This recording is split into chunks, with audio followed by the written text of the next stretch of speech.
I'm just going to go through them real quick and see which ones are about the resolutions and which ones are about property. I just have Mr. Jeff Jones here to speak on property. Are you here for a specific item of the, or a specific piece of the property? Yes. Okay, we'll just call you up when we get to that piece.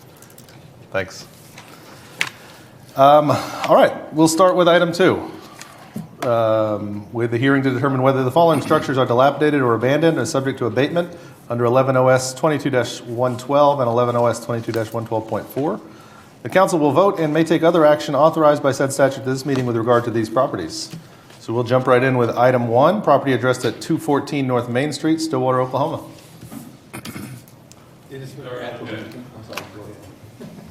Hi, Dennis. How are you? Good, sir. Mayor, councilors, Dennis McGrath, Deputy City Attorney. As the mayor said, we have an interesting and diverse agenda tonight. A number of properties that we bring before you for your interpretation, application of the code to dilapidated and or abandoned properties. Some are dilapidated, some are abandoned, some are both. So when you just reach the end, you can reach a final decision on what you'd like to do. You would have to find the dilapidated and or abandoned separately for each property. Just for the council's sake, there's 2 different statutory definitions. An abandoned building under the statute is detrimental to public health. And the elements are, for abandoned means any building located within a municipality that is not currently occupied and has been declared unsecured or dilapidated pursuant to sections 22 of Title 11. The owner means the owner of record is shown by most current tax rolls, the county treasurer. We have those records available for you. The provisions of the section shall not apply to any property zoned and used for agricultural purposes. None of the properties that come before you tonight are zoned agricultural. Some are commercial, some are residential, some are formerly residential that are now commercial. So you'll need to keep that in mind as you go forward. The officers, employees, or agents of the municipalities shall not be liable for any damages. The state gives protection for both you and the employees as we go forward in handling these structures. The first property that comes before you tonight is 214 North Main. That's owned by the McCullum family, previously owned by the Quirks. So most people around town are familiar with that structure.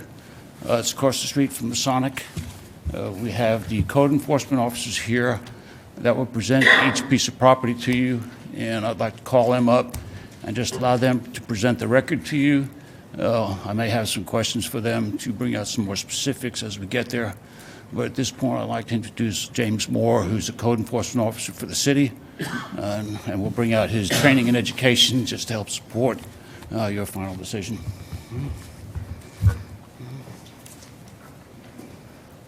State your name and your occupation. Good evening. My name is James Moore. I'm a code enforcement officer for the city of Stillwater. Do you have particular training that you've attended?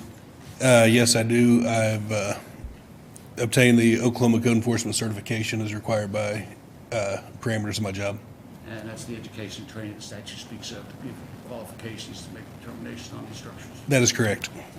And you're familiar with the property 214 North Main? I am. And how long have you known about this structure? I've been familiar with this structure the entire 7 years of employment with the city of Stillwater. And most recently, what actions have you taken or been able to determine? The most recent we've done on this property is with the current owner in 2016 when he purchased the property.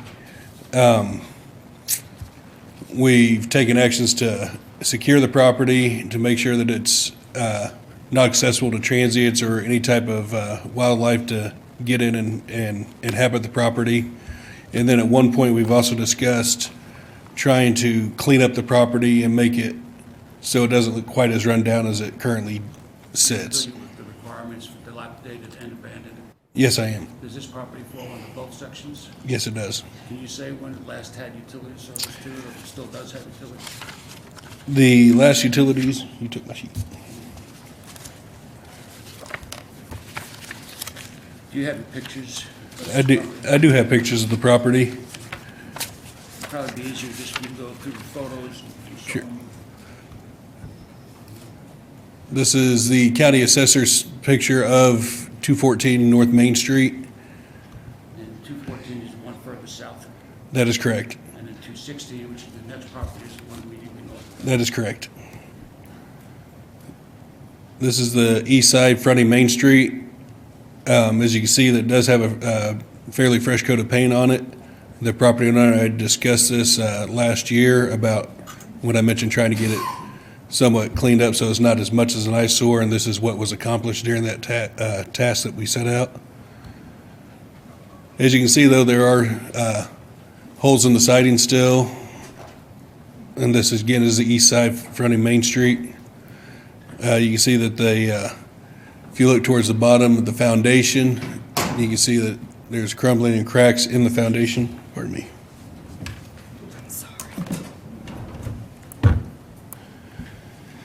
This is the west side. It'd be the back side of the property. You can see there are unsecured windows, peeling paint, which does violate the property maintenance codes as far as making sure that there is no exposed raw wood and that all windows are secured to, again, prevent wildlife from entering, and also the elements. This is the south side. As you see, it's more of the same. Again, the south side, and it's kind of hard to tell in this picture, but you can see where there's fascia actually missing that would enable birds and other sort of small animals or rodents to be able to access the eaves and get up in the attic to make nests. This is the north side of the property. As you can see, again, it's more of the same with the peeling paint. And then this is 216 will be the next property we're discussing. Do you know when the last time was the structure was actually occupied? As near as I can tell, when I pulled the utilities,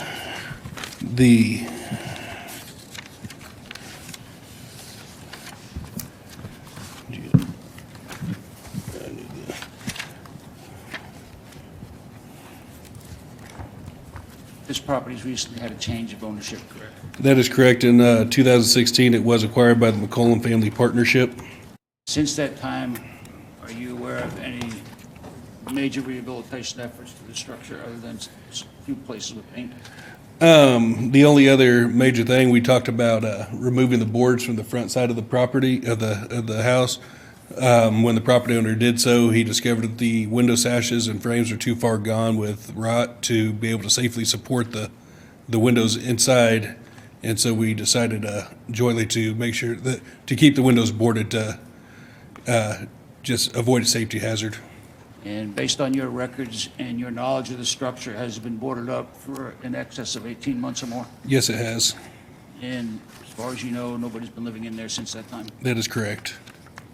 Have you had any discussions with the property owners as to what their intentions were?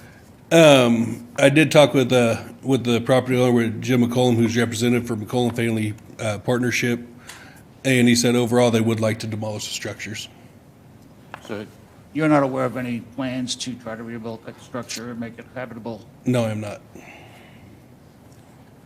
Unless the council has some questions, we can finish going through the photos on this property.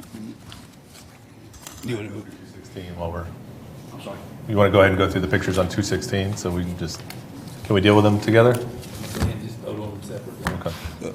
Just west. Okay, it is noted that this is one lot, one parcel, not two. Okay, 216 is not as in bad a condition as 214. This is looking for the Main Street side of the property.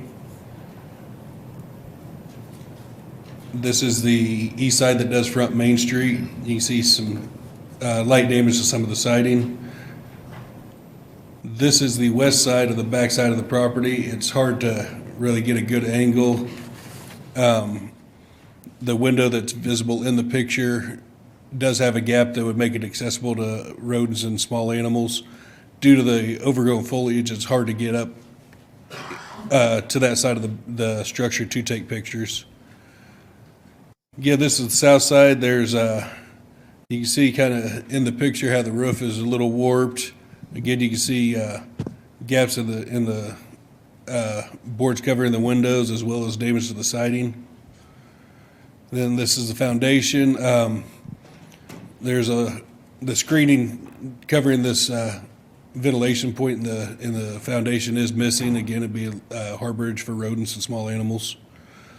And then this is the north side that backs right up to the McCollum Furniture Store to the north. It's pretty well secured. You can see there is some exposure to the eaves, but the majority of the windows are boarded secure up to the standard that we require. With the exception of this window, you can see there is an open window on the north side. Again, due to the foliage and the growth of vegetation, it was kind of hard to get back there. And then this is just a satellite overview of both properties. One thing to note, they do actually have secured roofs. I'm not exactly sure the date that those were put on there. And then just some general background about the property.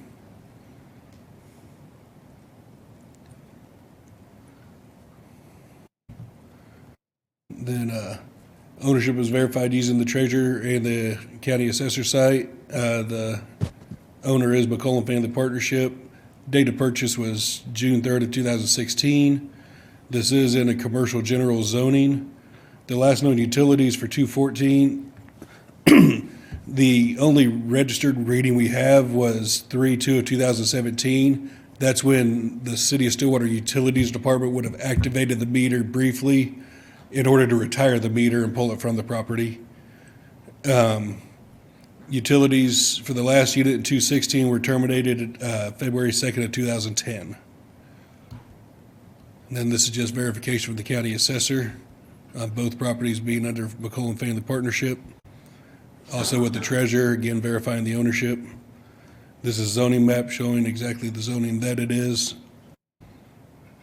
Currently, there are no active permits for the property. They haven't attempted to pull any remodel or building permits.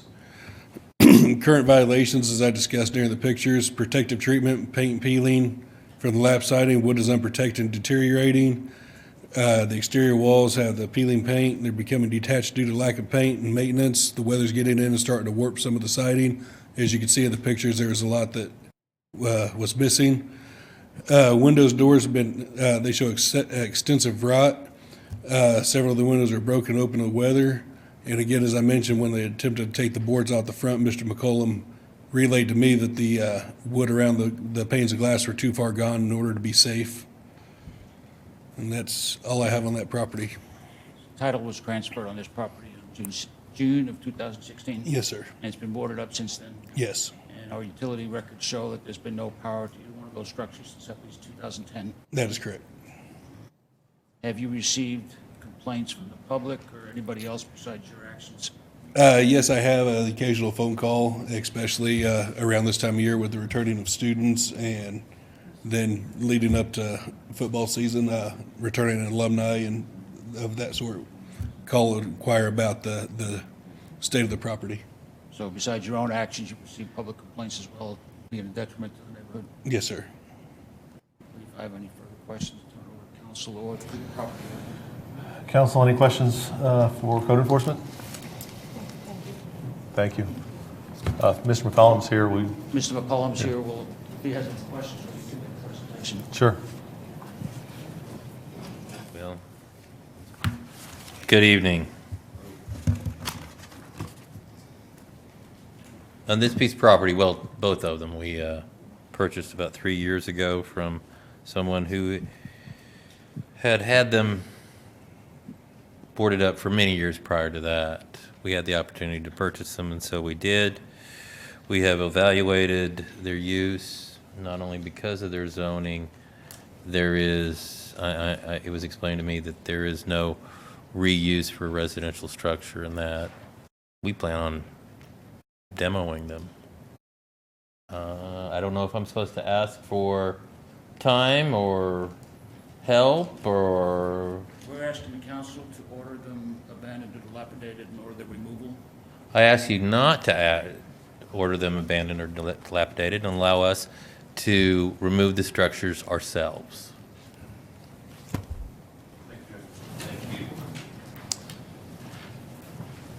We can make a determination. So we did this with property on Duck Street, right, where we made a determination that they were dilapidated and or abandoned, but then also allowed time for the owner to make the demolition themselves, correct? Yes, in fact, that was incorporated into the two Into this proposed order, orders yeah. that you have in front of you.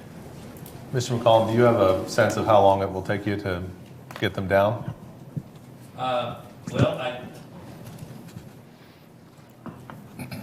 trying to get a sense of how much it will cost to take them down, and I think that we can probably accomplish that in about 6 months. Okay.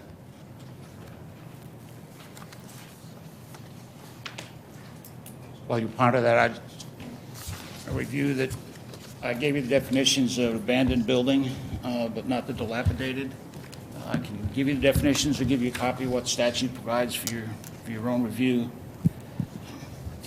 Dilapidated is a structure through neglect or injury lacks necessary repairs or is otherwise in a state of decay.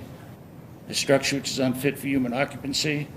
A structure which is determined by the governing body to be an unsecured building as defined by the statute.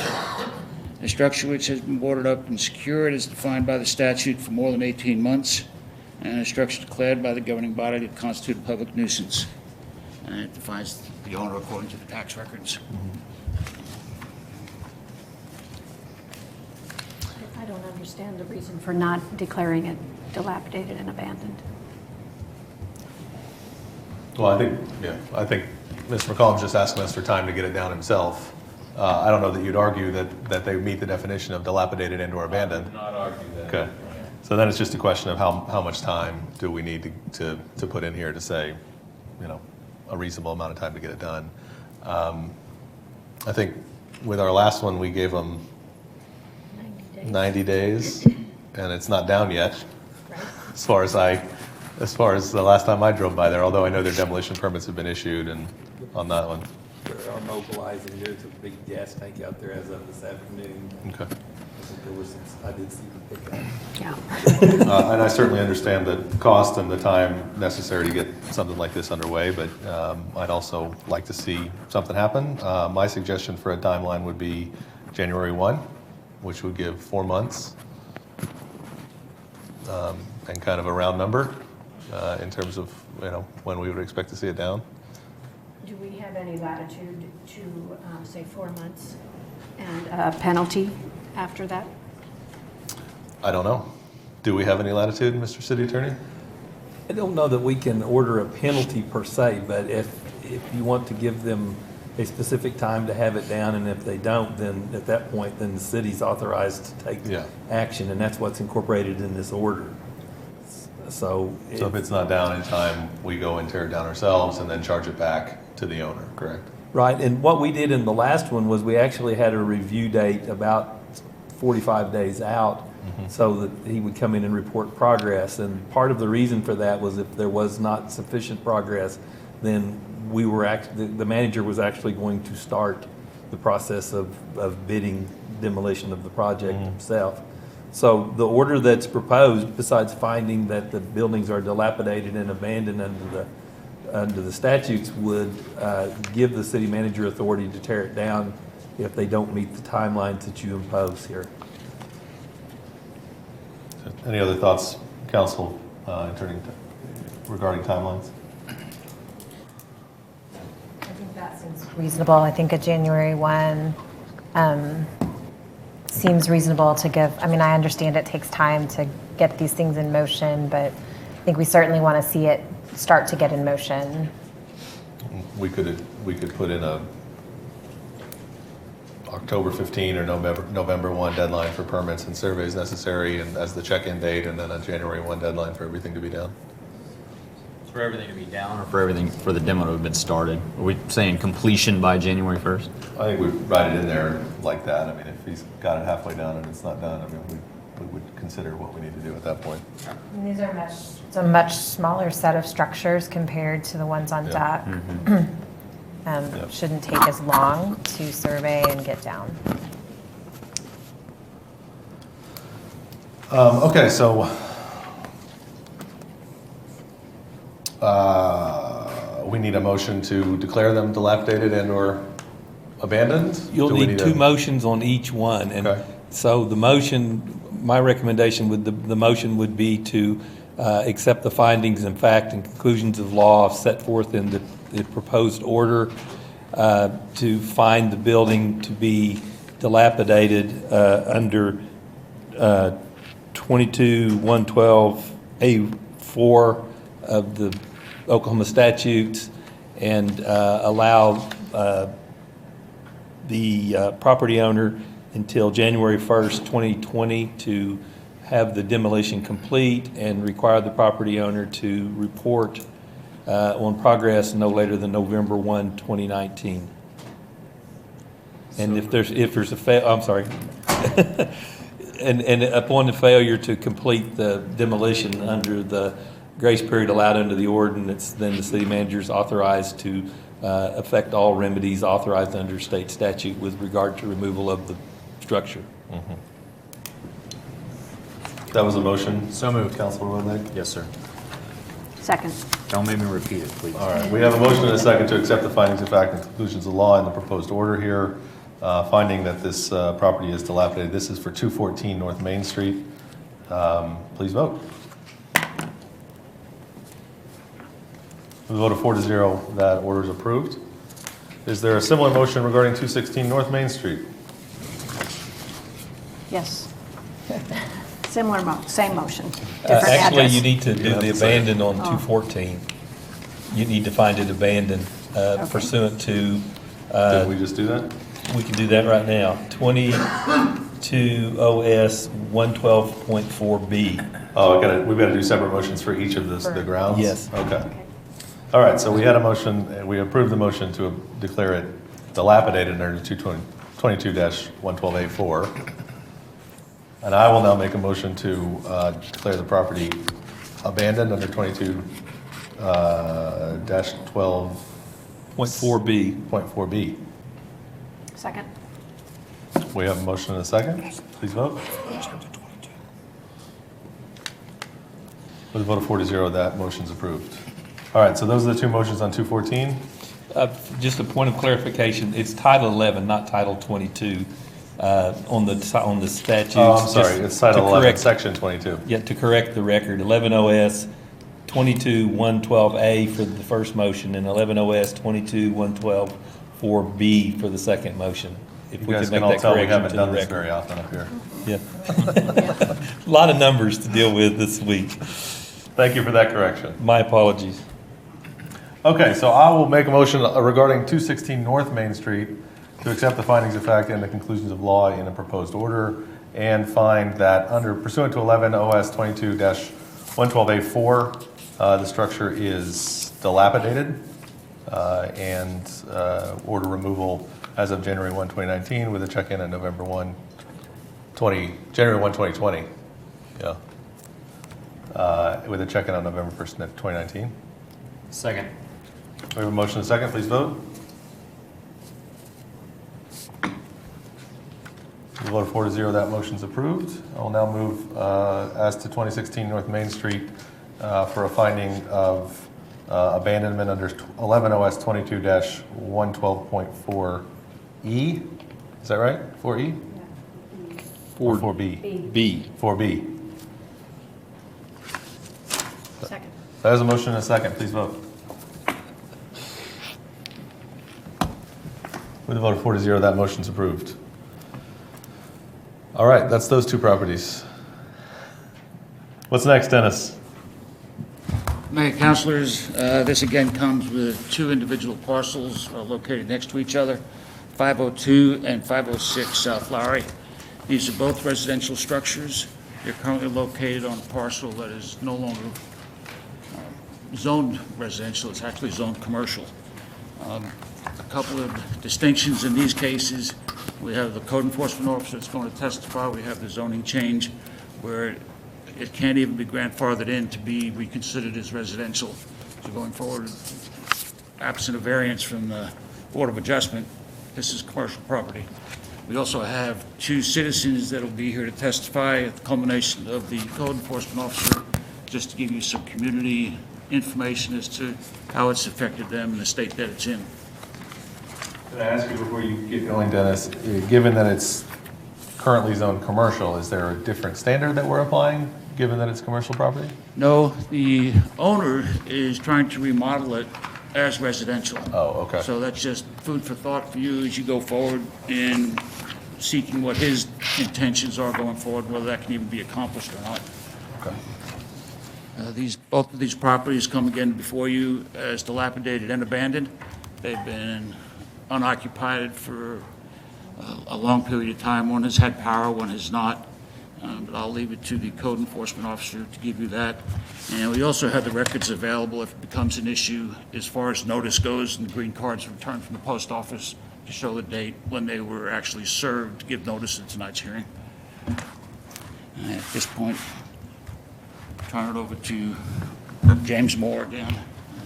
Give you the background.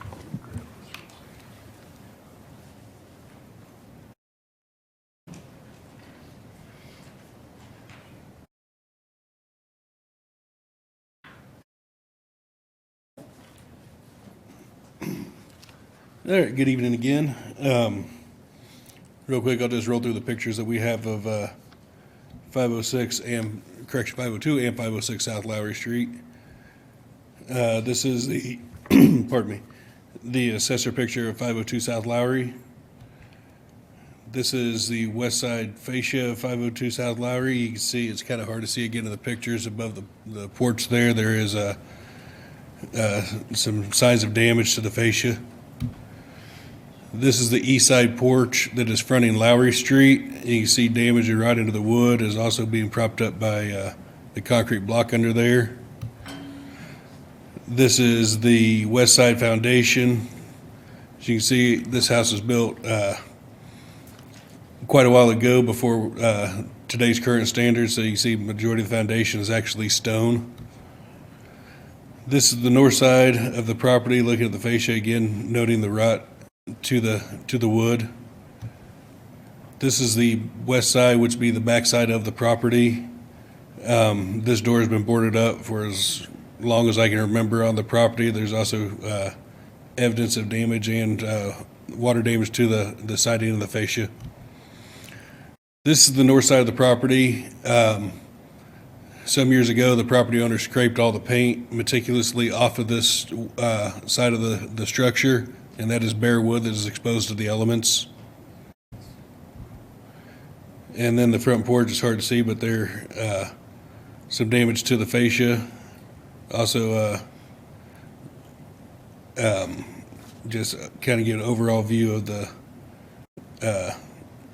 front of the property. 506 South Lowry is also owned by Mr. Amon. It's directly south of 502. This is the county assessor picture of the property. This is the east side porch with the large hole in the roof, also peeling paint, and you can see damage to the wood there. This is the window on the east side of the property that's attempted to be covered. This is not boarded to standards. This boarding, it appears to be a piece of privacy fence that does not meet property maintenance code and would allow access for small animals and vermin to get into the property. This is looking at the northeast from Lowry Street. You can see the heavy plastic sheeting that is on the structure. This does not conform as far as weatherproofing and everything for the structure according to the property maintenance code. This appears to be one time it was probably an air conditioner was in there. Again, it's just a piece of wood covering from the inside, and water could get in there and down into the walls. This is looking at the north side fascia, again noting rot and decay to the wood. Background on the property, 502 and 506 South Lowry are both owned by Mr. Amon.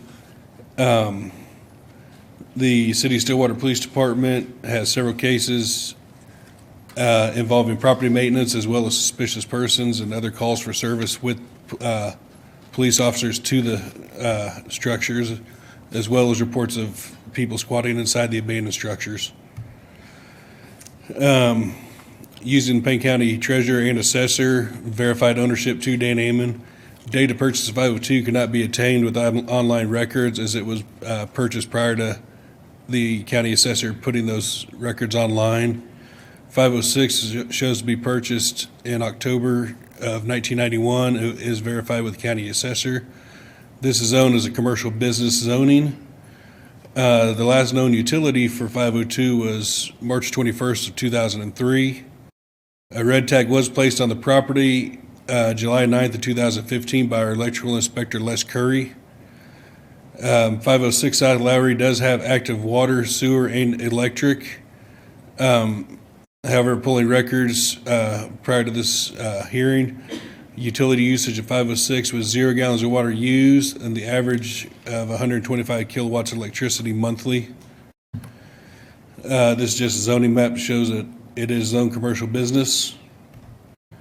This is a screenshot of the utilities for the property, showing the last time that the utilities were active for 502.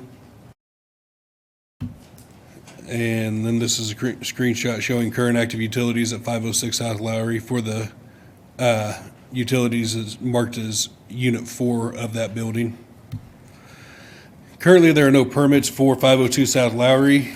As far as 506 goes, the owner was approved for permits for a plumbing permit in 2015. And as of June 26th of this year, 2019, there had not been any follow-up inspections on that property. On 8/31/16, another plumbing permit was issued, again with no follow-up inspections. September 2016, an electric permit was issued. Follow-up inspections on smoke alarms only was approved by our electric inspector, Les Curry, on 9/20 of 2017. And on 12/19/2017, he did another inspection, and then the permit expired after 6 months on June 18th of 2018. Mechanical permit was issued January 19th of 2018. Only a gas pressure inspection was done on the gas lines. It was completed on January 23rd of 2018, and the permit expired on July 23rd of 2018. Cases initiated by City of Stillwater Code Enforcement. 502 and 506 South Lowry are both subject of the now defunct Property Maintenance Hearing Board that was convened on October 13th, 2015. The board gave Mr. Amon 60 days to remove the structures. I do have a meeting summary printed with your packets. On the 27th of October 2015, Mr. Amon filed and was granted a temporary restraining order and injunction with the Payne County District Court. Since then, we were only focusing on the vegetation and overgrowth of grass and weeds and so forth until a remedy could be taken care of with that. October of 2017, Mr. Amon was notified of a grass and weed violation exceeding 12 inches. To which he did remedy on his own. November 5th, 2018, a notice was sent to the property owner concerning an unstable chain link fence which he had erected around the property as a security measure. At the time, he was told that he needed to secure the fence properly so it would not be a danger to somebody maybe attempting to climb over or whatnot. It was very unstable, and he was informed if he did not comply within the 10-day time period given, then we would go remove the panels and stack them on the property. He did comply with the repairs in the allotted amount of time. Like I said, Stillwater Police Department personnel, police officers have had several cases involving this property. 2016, there was a burglary report filed. Mr. Amon noted that nothing was taken in that. 2016, officers were dispatched for a burglary investigation. The case was unfounded. Again, in October 2017, an intoxicated male was arrested on multiple warrants at that property. 2018, May of 2018, another male was arrested for outstanding warrants. Again, a few days later, officers were dispatched for a burglary in progress, subject found inside, and warrant for trespassing by Mr. Amon. And currently, June of this year, code officials are inspecting the property and found an intoxicated male asleep inside of 506 South Lowry. A report was written just to document that and forwarded to the city attorney's office.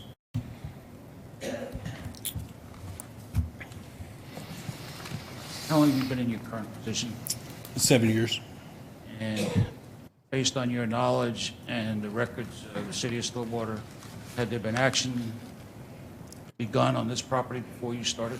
Yes, I have gone through files of my predecessors and found cases dating back to the early 2000s. So this has been a problem that predates both you and I. That is correct. And in your discussions with Mr. Amon, has he told you what his intentions for each piece of property were? As far as 502 goes, really has not had stated too many intentions. 506, he has stated that he'd like to try to rehab the apartment back in, or the structure back into livable apartments. And in your dealings with him, has he had any outside commercial licensed people working on the property? The only that I'm aware of is I do know Field Electric did do some electric work on the property. And during the time, that 7 years that you've worked in your current position, both of these structures have been unoccupied. That is correct. Are you aware of anybody that's ever used that as a permitted residence? The couple of dealings with some of the suspects from the cases I mentioned previously stated that they were given permission, and then when questioned about it again, they said no, they weren't given permission. And as far as your knowledge and records of the city go, was there any certificate of occupancy issued for either structure? Not since I have been here. And they've both been boarded up the whole time you've been dealing with it They have both been vacant. and abandoned for the most part, as much as you can tell? Yes, sir. No further questions. Council has any questions, we'll certainly entertain them. Council, any questions for code enforcement? When was the property rezoned as commercial general? I do not know, honestly, sir. Up until the last year and a half, it did fall under the downtown bid district. And when that was dissolved, it fell back into commercial.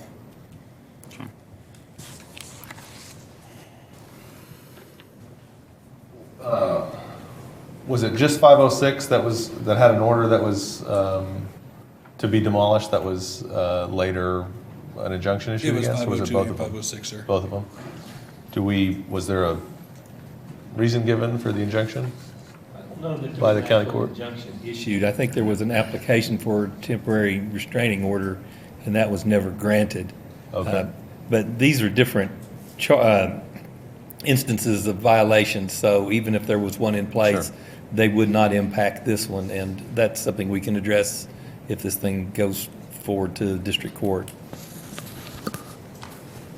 You had alluded to earlier that the plans for the repurposing or the getting the land up to usable condition was for residential use. However, that would be out of the zoning designation currently there, correct? That's correct. Currently zoned commercial, and you're going to follow the variance requests and applications, and you can change that.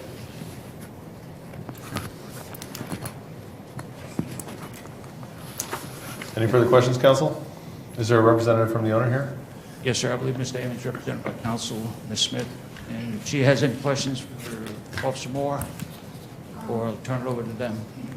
I have some questions for you.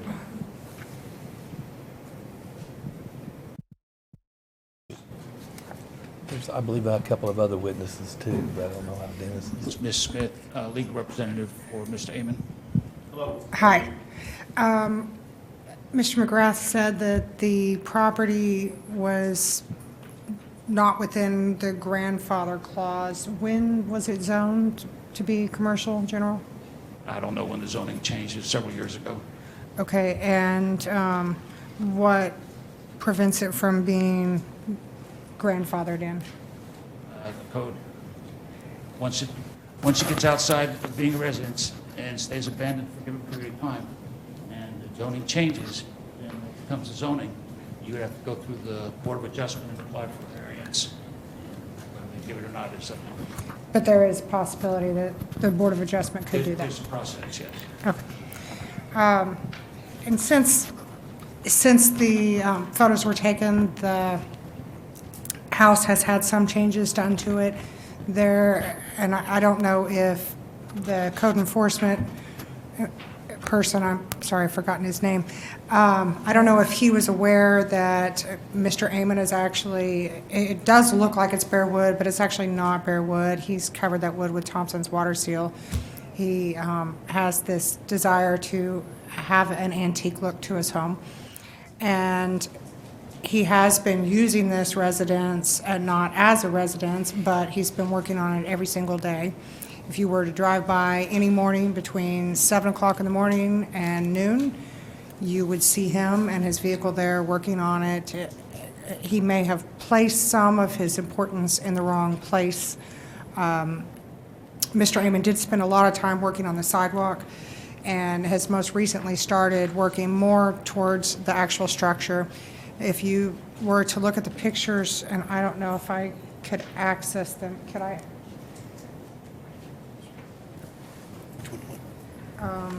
I'm not sure which one. Okay, yeah, that's great. So I just push this? Yes, ma'am. Thank you. Well, let's start with this one.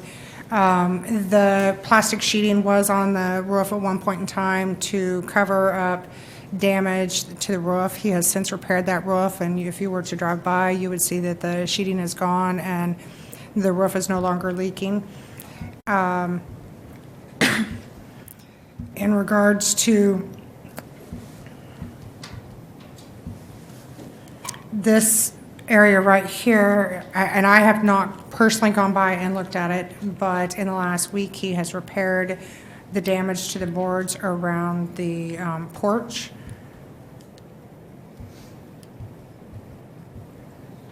And I know there was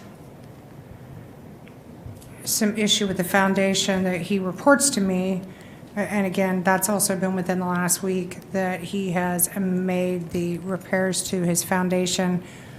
Those were basically stone foundations, and he has replaced that.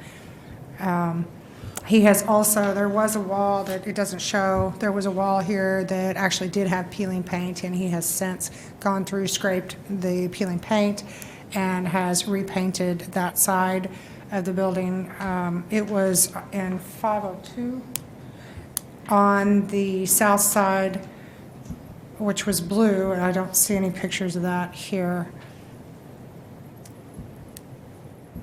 Mr. Amon has, for a significant amount of time, been working on this house. He wants to restore it. He wants to bring it into the historical perspective of when this house was, at the time that this house was built. It was built long before most everything in the area, and he's asking that he be allowed to continue to work on it. Since there was some documents that the code enforcement had mentioned about permits, he has done work with Field Electric. He was billed $925 of 18 on 502 South Lowry, and I'll provide these to you in just a moment. He had oven plugs put in, smoke detectors, and they serviced his equipment. And on 506 South Lowry, on 9/9 of 15, he had the disconnect above the sink fixed and relocated to another wall so that it would meet code. And on 1/16 of 17, he had bathroom exhaust fans put into the bathrooms. He had smoke detectors put into the west apartment. This was number 4, I believe, at 502. He relocated the water heater so it would meet code. And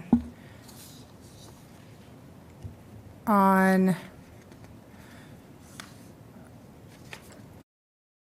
I can't tell the date of this, but 11/1 of 17, he had a rough rewiring for the water heater and a dedicated circuit for smoke detectors placed inside, and they made all the necessary electrical connections for inspection. I'm not sure why it wasn't ever inspected.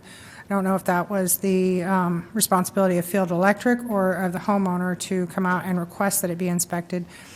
And it shows the permit was granted and on that bill as well. And then on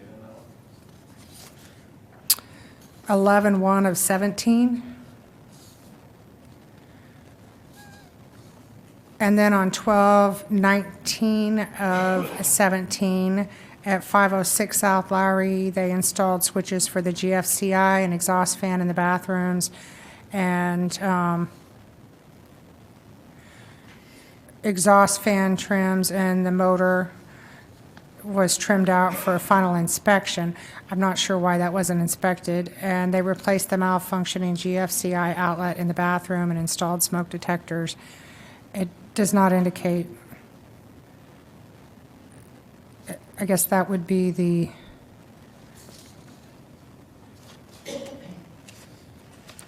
that's just the house, not the apartment. Mr. Amon continues to work on the house on a regular basis. This has been his lifelong dream to repair it.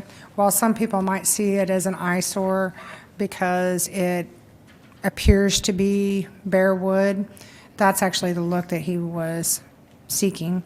That's why he's used Thompson's water seal on it. And as I said, he's repaired the roof. And I think if you had any actual questions that you wanted to direct towards him, I think it would probably be better to direct those to him. Do you know, or does he know the last time that these structures were occupied? Yes. The house, which I want to go to my teenage grandson, who then will own the apartment building and the house and operate them, is just being held. The city declared the house dilapidated 20 years ago because I would not let them have entry. Okay. They asked me to allow them to enter for inspection. I said no, and that continues to go on. Therefore, the Building Trades Board, before which I appeared 8 times in 7 months, declared it dilapidated because I would not let them inside. They had no other issue other than I would not let them inside. Well, if you're doing work on the building under permit and you'd like to restore it to some, I mean, there would need to be an inspection of some kind, correct? I'm doing work on the outside of the building. I'm not doing work. Oh, Now, okay. this is the house. This is my home. Is this where you live? I lived there until the city said I could no longer live there 20 years ago. 20 years ago, okay. And they said I could not live there because I would not let them into the house Okay. for inspection. So has either property been occupied in the last 20 years? The apartment building was occupied, I know, in 1996. Okay. I know it was then, and I had it occupied for quite a while before that. I bought it in 91, had it, and So- then it was occupied in 96. When Mr. Moore was talking about the people who had entered the property, have you had trouble with people coming in and getting in and out of? Okay. That's the reason for the 6-foot fence we just got finished around there that's locked. Okay. And the city has the combination that, for the lock that goes on, so the police department can go in at any time they want to and are welcome to go into the grounds or to any vacant apartments, not Thank you, my sir. home. Councilors, any other questions for Mr. Amon? I do want to say that Les Curry approved all of there are 4 apartments in the apartment building, which has been an apartment building since 1945. Les Curry just approved those Friday, I think it was, that all 4 electricity are up to code in all 4 of the apartments. There was an electrical inspection in the There was apartments an on electrical Friday? inspection on Friday. Okay. Thank you. Mr. McGrath, did you have anything further on this? Where Ms. Smith says that she doesn't know why it was inspected, Mr. Airman clarified that for you. He refused to allow entry to anybody to inspect it. Was there an inspection on Friday? Not that I'm aware of. I don't know what that was, but I have no record of Okay. an inspection. No. Did you say there were other witnesses in this matter? I'm sorry. Did you say there were other witnesses in this matter to speak? Were there other folks that were going to speak on this? Yes. Okay. Kelly?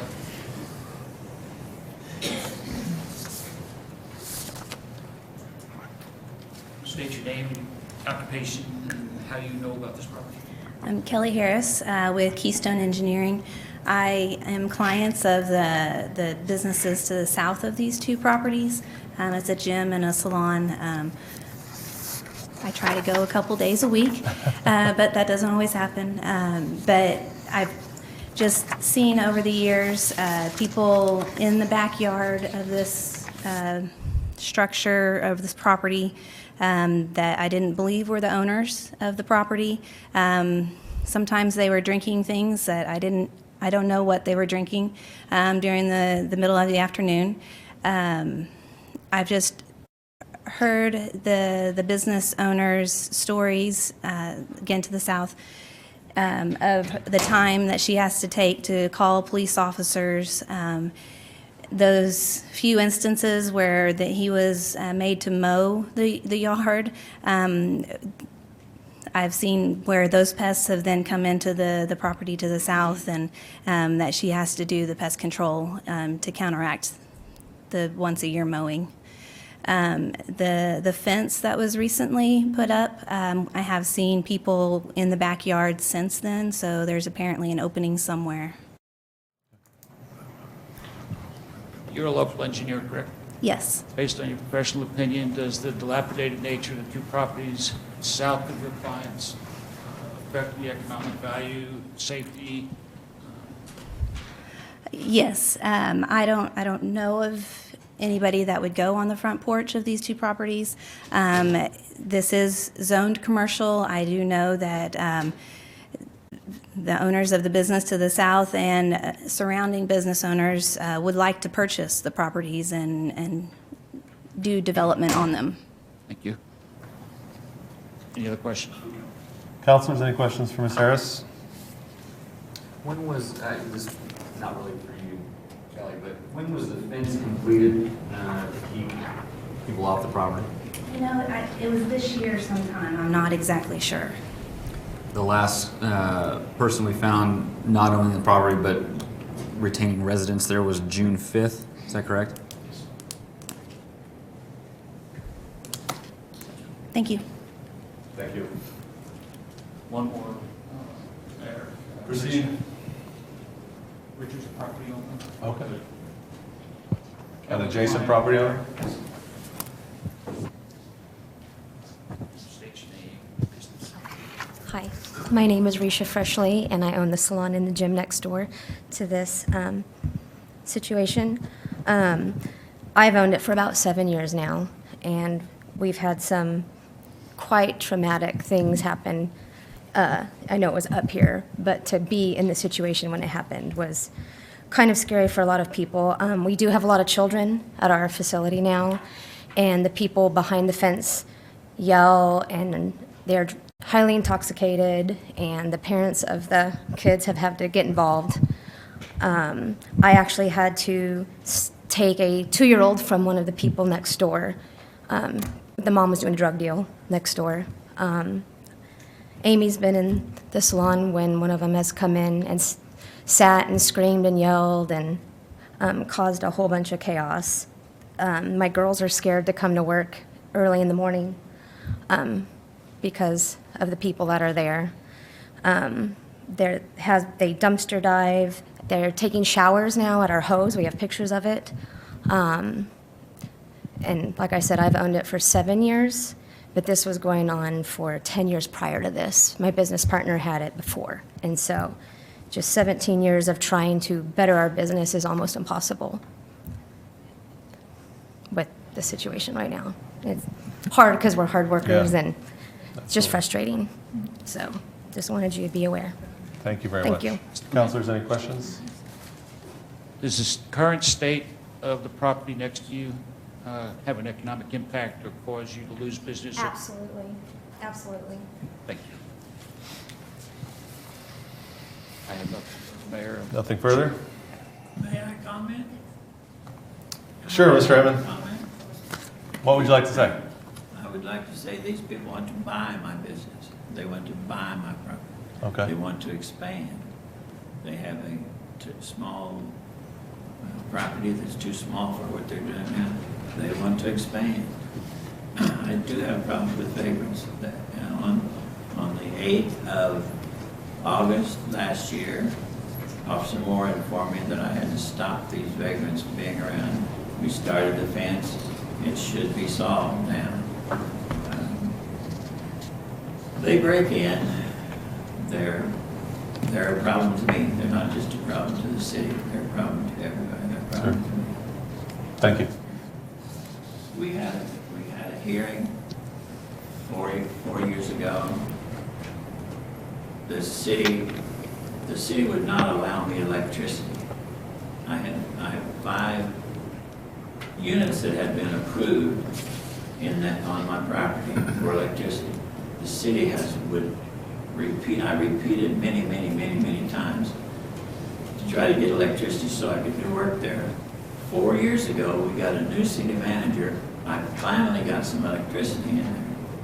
This city manager had a hearing with me 4 years ago. At that time, the city manager says, we have no more requirements of you. Now there are requirements of you again. I'm working on this property and have been all spring, all summer. I work on it all the time. And for you to tear it down is going to destroy my life. This is my life's work. Some of you have life's work. Doctor, you have life's work. This is my life, and I want to keep it. I want my grandson to live in it. I want my grandson to run it. We've now got the electricity done. All of the things that you showed that were problems are now taken care of. We want to go forward with this and make it a valuable part of this town. We heard a few years ago that Stillwater wanted to have more downtown residents. More downtown residents. This is for residents that can be downtown and can interact with the city. We heard 4 years ago, 5 years ago, that we wanted old things down here, just like Bricktown in Oklahoma City. We wanted to have some old-looking things. We have an old-looking property. These properties were built, these buildings, most of these buildings were built and are on the plot, on the plat map for in 1907. These are 112-year-old buildings that the neighbors want torn down so they can buy the property cheaply. Mr. Amon, you said you've been working, how long would you say you've been working to restore these properties? For the last 20 years? 20 years. 20 years. Without electricity. How long do you feel like it will take you to get them? Given that it's been 20 years so far, how long will it be before these are to the standard that the city would consider not dilapidated? They're basically ready now. We need some more paint inside. Okay. We've done a lot the last month. Okay. There are 6 of us that work on this. I have Do used... you have any current, but I thought there were no current permits issued for any of the work on these properties, is that correct? I don't know. Okay. I don't know. Okay. I asked for a permit when Steve Herndon was still here, when they were in the library, and it was just pocketed into his desk. Never. I appreciate that. I do not do electricity work. I do not do plumbing work. I do not HVAC work. I hire people to do all of those. Those are all done. They're basically ready to go. I have some tile work I have to do. I have some painting I have to do. And I don't see any reason why the city would want to destroy the history of Stillwater. Thank you for being here, Sam. Appreciate your comments. I also want to understand, I read CB to say that you can have multifamily residences there, you can have townhouses there. I don't understand what the objection is to having an apartment. Thank you. Thank you. All right, so councilors, further questions, comments, discussion on this item? We do have a proposed abatement and demolition order here on both of these properties.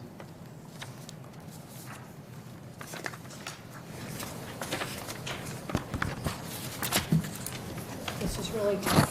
And I've had conversation with Mr. Amon in 2014, early 2015, 2014, and then just a few weeks ago.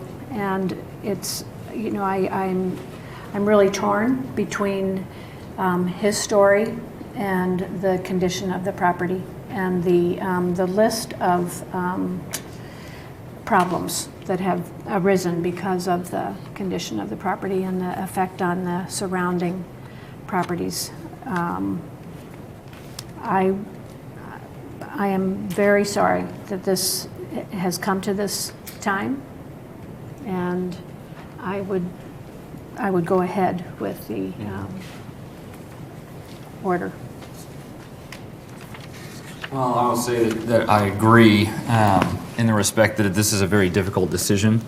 For me, the proof is in the timeline, and I think that given the timeline of this, I mean, 20 years is a long time, and I know that you can't necessarily take care of everything in one night, in a few months, in a year, 2 years, but 20 years is a fair long time to have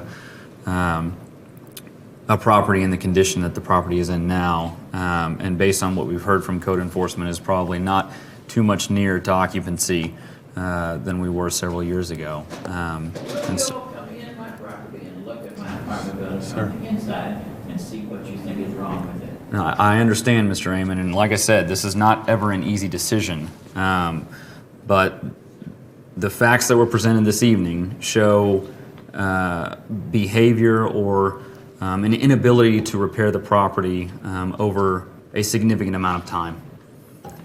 And for that, I would agree with Councilor Darlington's remarks to move forward with the order. Thank you, Counselor.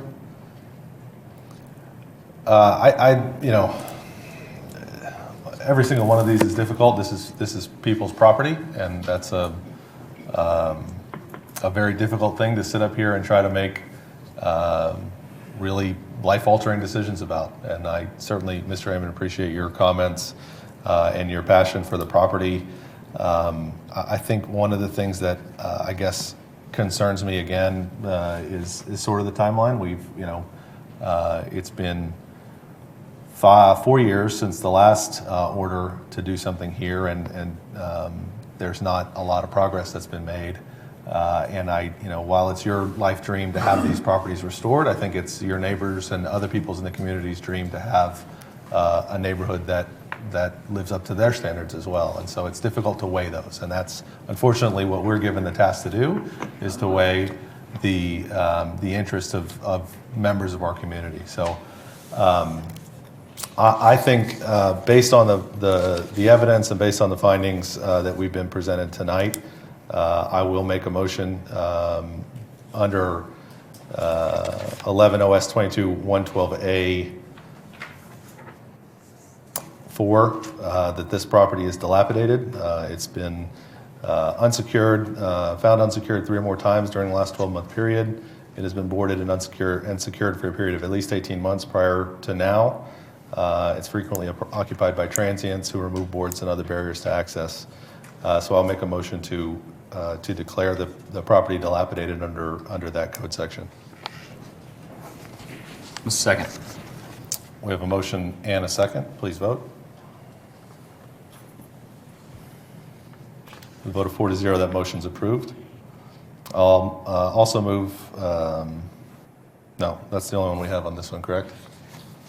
Right, it's not a... I'm sorry, that was on 502 South Lowry. That's 502. That's the 502 South Lowry. And then we also have so you would also Yeah. do an abandoned. And I'll make a motion under 11 OS 22-112A4, no, I'm sorry, 112.4B to declare this property abandoned, being that it's been unoccupied and utility service has been discontinued since March of 2003. Second. We have a motion and a second to declare 502 South Lowry abandoned. Please vote. With a vote of 4-0, that motion's approved. Do we make a separate motion to enter the order, or do I incorporate it into one of those motions? Well, you've made the findings that it's dilapidated, and you've made those things. So basically, the order is commensurate with the language of the statute, to the extent that you've not granted him additional time in this instance to do anything. So we will make the order consistent with that. Well, I'll make a separate motion then, at this Okay. point, if that works, to enter into an abatement, the proposed abatement and demolition order to, after finding that this structure is both dilapidated and abandoned, to permit Mr. Amon until January 1, 2020, to have the structure removed with a check-in date of November 1st, 2019, to make sure permits and surveys necessary have been secured. We have a motion and a second. Please vote. Sorry, that's a new one for you, Liz.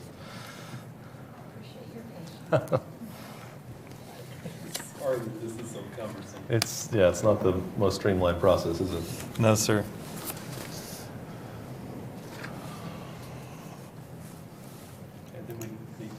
With a vote of 3-1, that motion's approved with Councilor Wedlake voting no.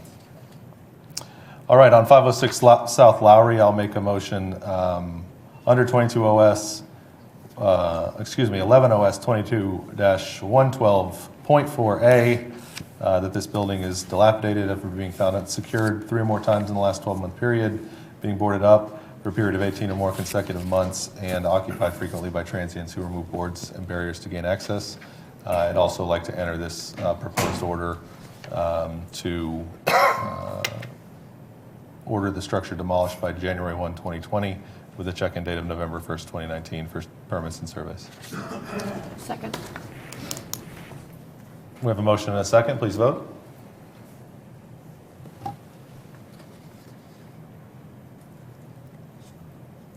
With a vote of 4-0, that motion is approved. Then we need to do the abandonment on that one as well. On 506? Yes. Wait a minute. No, there's not an abandoned We don't have an abandoned conclusion. 506, do we? It's not, I mean, It's- technically, you're right. it's not, yeah.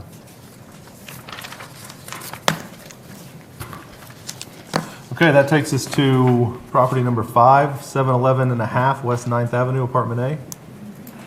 Mayor, councilors, this is another residential property. It is in a residential area, properly zoned.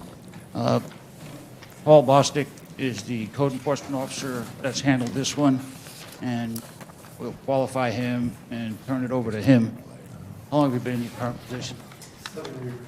And how long were you with the city before that? At the police department? You know how to conduct investigation? And after being retained in your current position, did you attend the training as required by statute? Yes, I did. And you completed that? Yes. And what is your current job, just for the record? I am the supervisor of our 2-man code enforcement unit, which is primarily property maintenance. And the address that you're here to speak of today is 711 and a half West 8th, correct? Correct. If you would, just provide the mayor and the council background and how we got to where we're at. Okay. Essentially, this is, let's see if I can.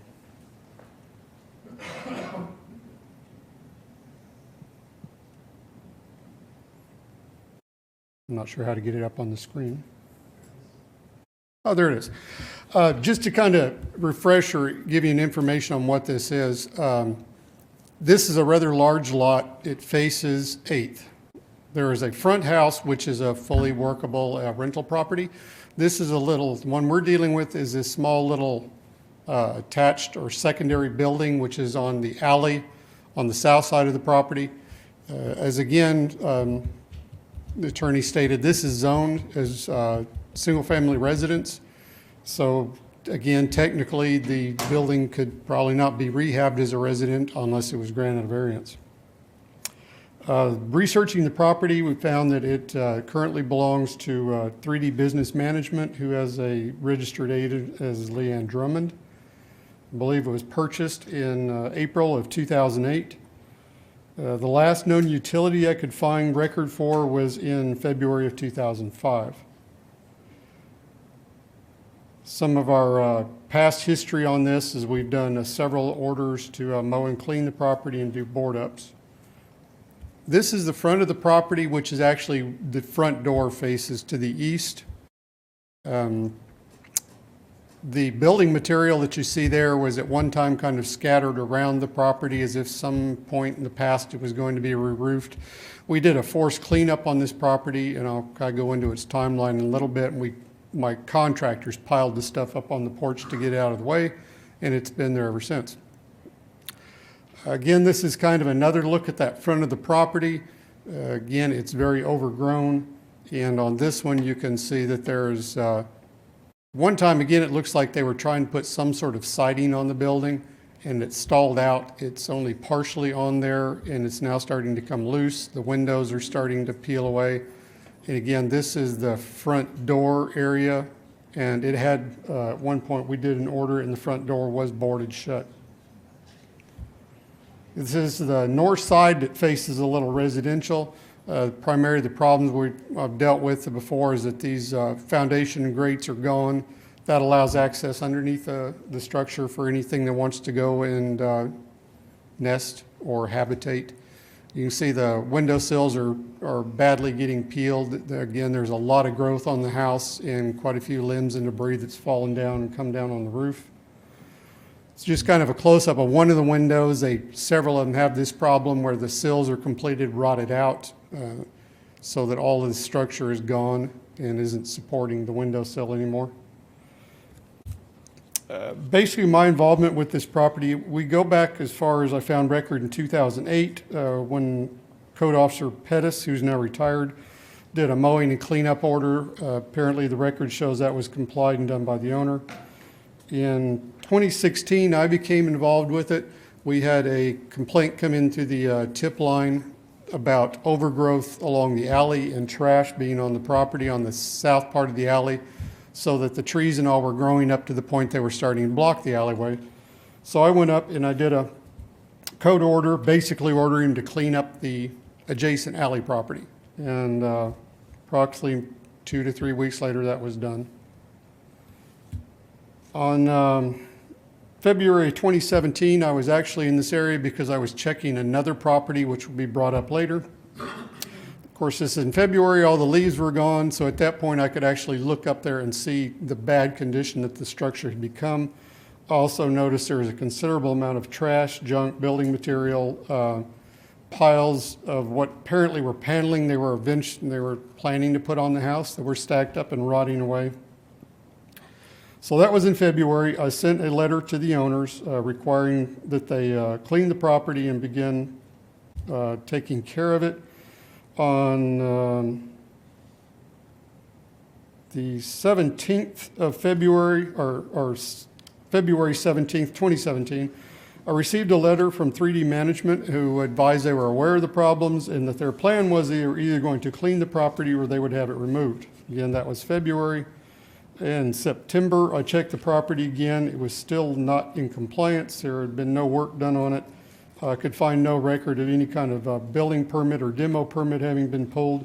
So at that point, we did a forced cleanup and cleaned all the property and billed it to the owner.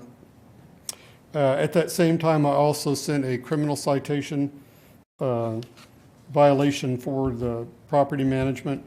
I don't have any record or knowledge. I never went to court on it, so I'm assuming it was taken care of. As its current status stands, again, it's a dilapidated building. It's not been occupied for probably 10 years or more. It could not be occupied in its current status due to the damage to the building. It's been boarded up now for more than 2 years. As of July 2019, it's been boarded for more than 2 years. Again, I'm not even sure it can be used as a residential structure due to the change in the zoning. Approximately a week ago, I was contacted by the owner who inquired as to whether it could be used for storage, which to my knowledge, it could be. However, they were advised it would have to be brought up to exterior maintenance codes. As of now, as pointed out, there's numerous areas where there's rot on the building. The windows are basically falling out. The siding is non-existent or broken. The foundation is not secured, and the roof is getting in shape because of a lot of limbs and debris that are just falling and resting on the roof. And as you can see from the pictures, it's not being maintained. It's becoming overgrown again with vines and other assorted material. As far as you know, it's been at least 10 years since the building's been occupied or had utilities, Yes, and it's at least 10 years that it's been in the possession of the current owner. I believe so. They purchased it in 2008. And it's currently boarded up. Yes, It has been for quite some time, for 2 years. in excess of the 18 months anyway. Yes. And no utilities now. No. Nothing further unless the council. Counselors? Is there an owner representative here? Yes, sir. I believe Ms. Drummond's here. Zealous. Thank you. I did just recently do some fixing of the lot lines in this area, which I think at this point, I waited kind of late to get that fixed. Thus, there's this discrepancy in the address that needed to be fixed. But at this time, I'm willing to have it removed. I would just ask for the opportunity to do that on my own until January 2nd of 2020. So no objection to the characterization as dilapidated or abandoned? But, you know, based on the one right before it, it seems like it's doing pretty good, so. Thank you.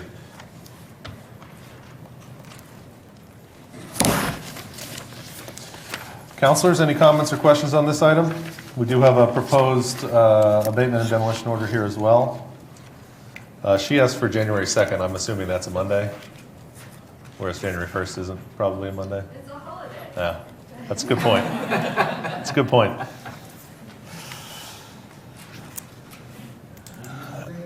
I'll make a motion to accept the findings of fact and conclusions of law in the proposed order here, declare that this structure at 711 and a half or 711 West 8th or West 9th, whichever one it actually is, has been boarded and secured in excess of 18 consecutive months, and that the building is dilapidated, also abandoned, under 11 OS 22. I have no idea what this code reference is. 11 OS 112C1D. I'm going to trust you on this one.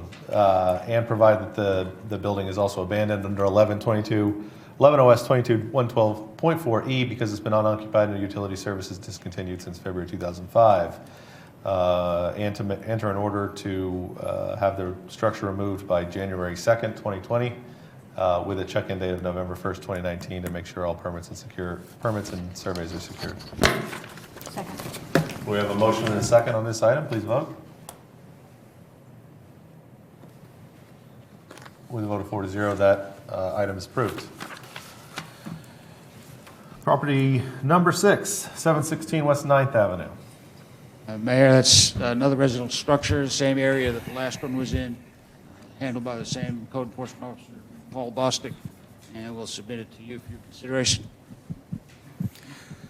Okay, this address is 716 West 9th. It's actually across the alley to the south of the one we just dealt with, which is why I've been spending so much time in that area. We have done several actions on this. I can go through a timeline, but we have done a forced board up, which was done in 2015, I believe. Cleanup and mow orders, which we've also done forced cleanups on.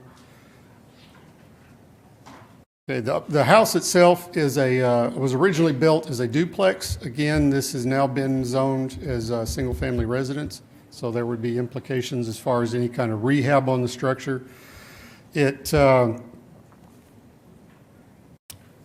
The records I can find is that the owner is JAE LLC, Mr. Jeffrey Jones, who I've dealt with through enough years. I know he is the owner of these properties. It was purchased on record in 2011. It is zoned RSS now. As far as utilities, I could find no record. We purge our record after about 6 years, so it's been greater than 6 years since it's had utilities. And there are no kind of current building permits I can find on it. As far as the condition of the structure, this is a picture of the east side. This is, we did a forced board up on this, so we boarded it up to keep out people who are getting into it to live there. Some of the problems that still exist is, again, these boards were put up to keep people out, but the windows behind them are basically falling out in some of these. So they are still accessible by birds or anything else that can climb a wall and get into the residence. You can kind of see up on the north or the very top part of it that the The supports for the roof on this part have completely rotted off, and then these are going to be open to the elements. Obviously, the paint is pretty much non-existent to the point of it doing any good to protect the wood. This is the backside, which it faces to the north and is probably the best shape of all of them. Again, it has been boarded up. The porches are kind of dilapidated and falling apart, but it said this is the better of the sides. And again, this is on the east side, just to get a little better view of that roof that is now opened up and falling apart. And just kind of an overview of the side. Some of the siding is starting to peel away from it. Again, the roof is starting to get in bad damaged condition, and many of these windows are either falling in. There's some that you could tell were replaced with newer storm windows, but others are not, and they are kind of in a state of collapse. Kind of began on this house back in as soon as I entered office, we were having some complaints of people who were breaking into the back of it and flopping in the house. And at that time was when I sent out an issue for a board up order to be able to get it sealed up enough we could keep people out of it. At the time of the property, there was also a small detached garage that had started to collapse in on itself. So as part of that original order was to board the building up and to remove that dilapidated garage. This was again 2015, also ordered essentially to mow and clean the property. Forced board up because there had been no compliance through the owner. We boarded it up on August 28, 2015, and has been remained boarded up since then. On or about the month of September, the owner did remove the derelict outbuilding and got rid of that. So that took care of that part other than the board up. In 2016, again, I was driving back through that alley checking on properties. The property again had fallen well out of compliance for mowing. There was a considerable amount of trash. Again, because of its condition, it appeared people were dumping stuff in the back of the property from the alley. It had from 3 to 5 foot tall weeds and trees and growth back in there. At that point, again, I wrote a criminal report and sent a citation for the care of the property. It was recorded on record as being received, and again, I never went to court on it, so I'm assuming that it was taken care of by the owner. Went back again on the 7th of May. The building property had not been cleaned, so we did a forced cleanup on it and took care of all the outlying junk, trash, and everything else. To date, the owner does keep it mowed. And again, you can see it's getting a lot of growth back around on it. And because of the trees, they're shedding limbs onto the roof, and I think that's much of the reason the roof structure is starting to deteriorate and collapse. And general violations, as pointed out, there's virtually no paint on much of the structure. The siding is starting to come loose. There are windows that are open and basically falling apart. The roof is starting to eat its way into the structure and will eventually open the whole structure up to water. And it's been boarded up now for in excess of 18 months. Just kind of walk through a little bit of what a forced board up is. Prior to doing the board up, you've notified the owner of issues. Yes. Gave them an opportunity to fix it. Yes, we did. And in the case of a forced board up, that's where the city actually arranges for somebody to go on there and conduct the work, secure the building. Yes. Because the owner didn't do it. Yes. And that's what you did in this case? Yes, sir. You gave him the advance notice. Yes. And as far as you can tell, when did you do that? 15? 2015. And it's been boarded up since then? Yes. So in excess of the 18 months? Yes. And as far as you can tell, it's had no utilities since 2011? That's over 6 years. That's as far back as we go. So we know it hasn't been at least 6 years since there's been utilities. And the current corporation is who's owned it during that period of time? Yes. I have nothing else unless the council has some questions. Questions, councilors? Mr. Jones, are you here for Mr. this Jones one? is here.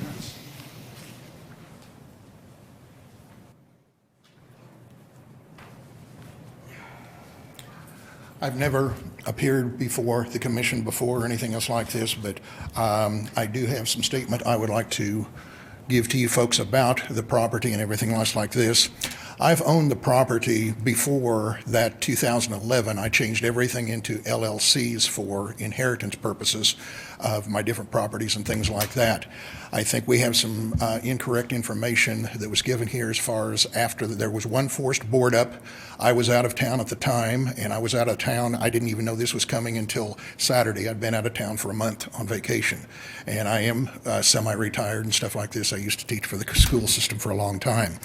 But what I wanted to read right here for you was that the complete property is not boarded up. I'm using it as storage for other rental properties and had not done any remodel on it because the situation, he said it was a duplex. Well, when I bought it, it was a duplex, but when it was originally made, it was a single family unit.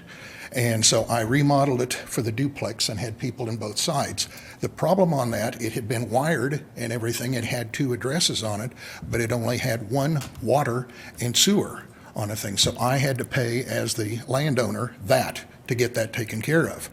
And I had it rented from, I purchased the property probably in about 2000. I'm estimating I didn't bring anything in because I didn't know I was supposed to get that complicated on it, or I could have. I do have the records on that. But I changed it into an LLC at that time.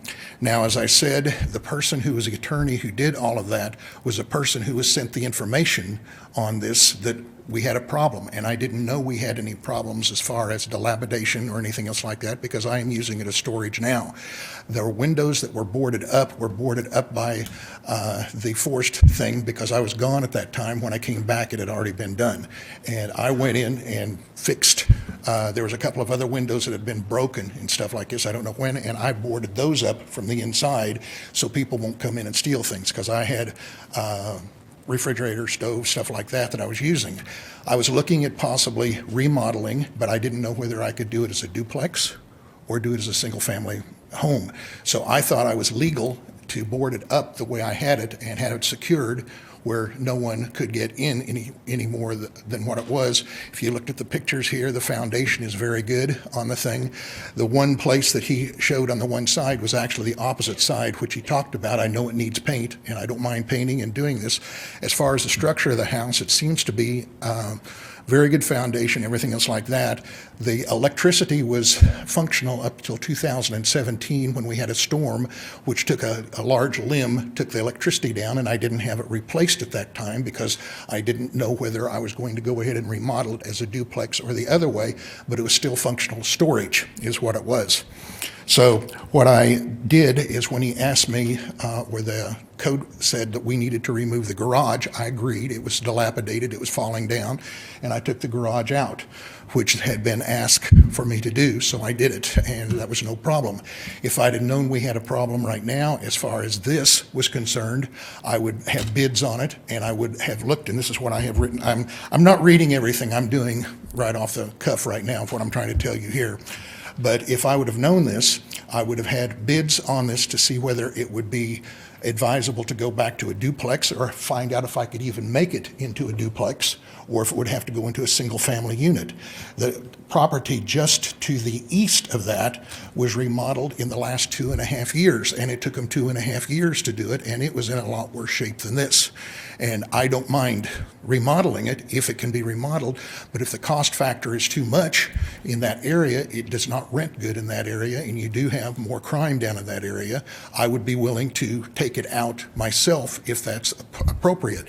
But again, I think the property could be remodeled and revamped because, as I said, 17 was the last time as far as what we had electricity in it. I know the roof needs to be fixed and replaced. That can be done, and as the rest of the structure is very solid. But where my dilemma is coming now is to go back with a duplex, which would be better for me and do it that way. But I don't know if I could do that with the zoning of what we have there to do it. So that's why I turned it into storage for some of my other places. And again, I did not realize we were having this problem. I also put that I received notice of the dilapidated building, and I received no notice of dilapidated building or anything from code enforcement to even know that this was coming up. And then when I got back in town on Saturday, in my mail, I had a letter. Well, I actually had 2 right here from the city, which when I went to the post office, It was gone. They'd sent it back to the city, and I didn't know, but I've been gone for a month, is what I've been gone, so I didn't even know we had that. Then I had a letter in my actual mail, too, that was sent from the attorney who did the LLC for me right here with the notice of hearing on it enclosed. And I do not have him under contract. He no longer works for me or anything else like that. He just sent it to me showing that this had showed up. And I was not aware of this until I got this on Saturday. So again, to say I was fairly upset and surprised to get all of this stuff. What I would like to do is ask this. I realize the property needs work, and I'm not negating that. I've been using it as storage, and it is storage. I can walk right into the place right now and open it up. There's no utilities, there's no water, there's no gas, there's no nothing. But I would like to have an opportunity to have a couple of contractors look at it and see if it would be worth fixing it, because in that area, it would be a very nice rental property to have either as a duplex or a single unit. I would rather see it go as a duplex myself. But again, I don't know whether the zoning would permit that.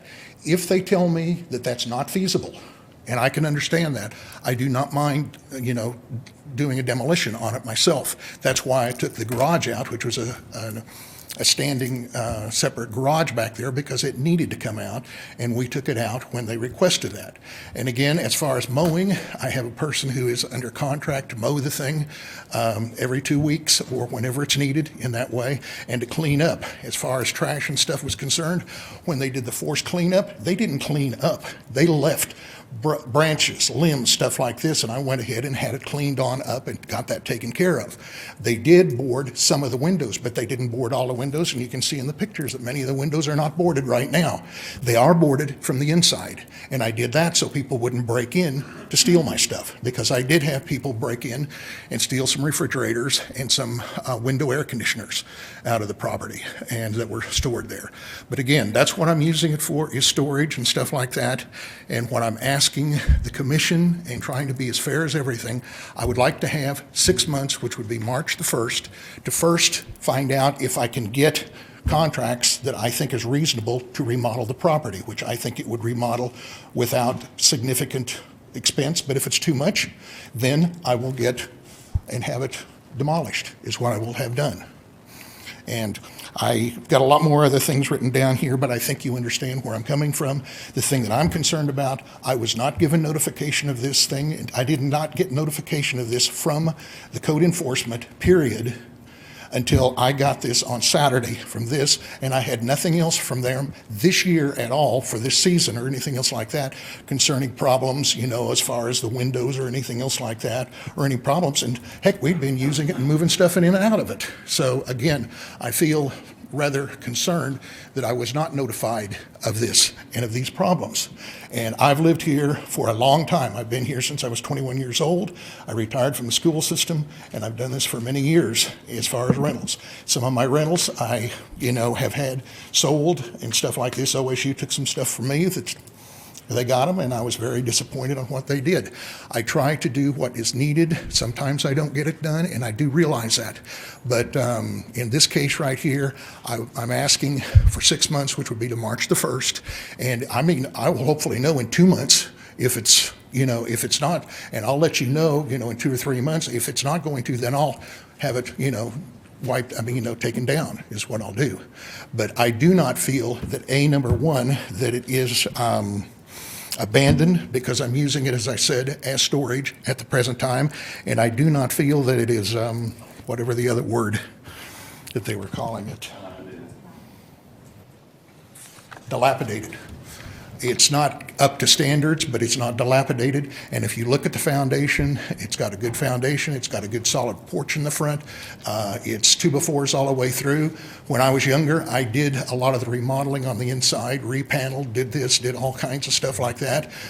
So I realize what needs to be done, and I do know that it needs work. But again, that's where I stand, and I will abide by whatever you say. But if you say it has to be, taken down, I request, at least until January on it. I'd rather get some bids to find out if we can fix it up, because the last people who were in there were in 2017. It was 2017, one side was rented on it. Okay. And that's just 2 years.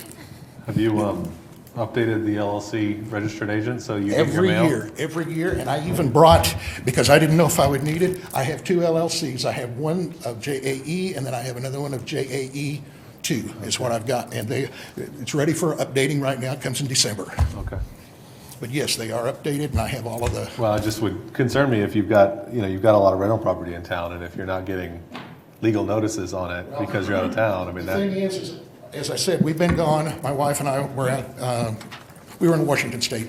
But as I said, I had these 2 in my mail when I got home on Saturday, and I went down to pick it up today because today's Monday, and bingo, I found that. And then when I found this letter, I'm going, oh my goodness. So I went in this morning and talked to the city clerk to find out what I needed to do. Okay. And so that's why I'm here now. thank you, Mr. Jones. Thank you, sir. I can vouch for his travels because I've run into him in various airports. Who is Mark Mitchell? Mark Mitchell is the attorney who set up all the LLCs for me and did it this way. He has a company, I mean, I was going to do it locally, and they said the best person to do LLCs was this guy down in Oklahoma City. Now, he set them all up, did all the paperwork and everything that needed to be done for the inheritance and stuff like that. Is he the service agent to the Secretary of State? No, he has his own law firm down there. It's, hold on just a second.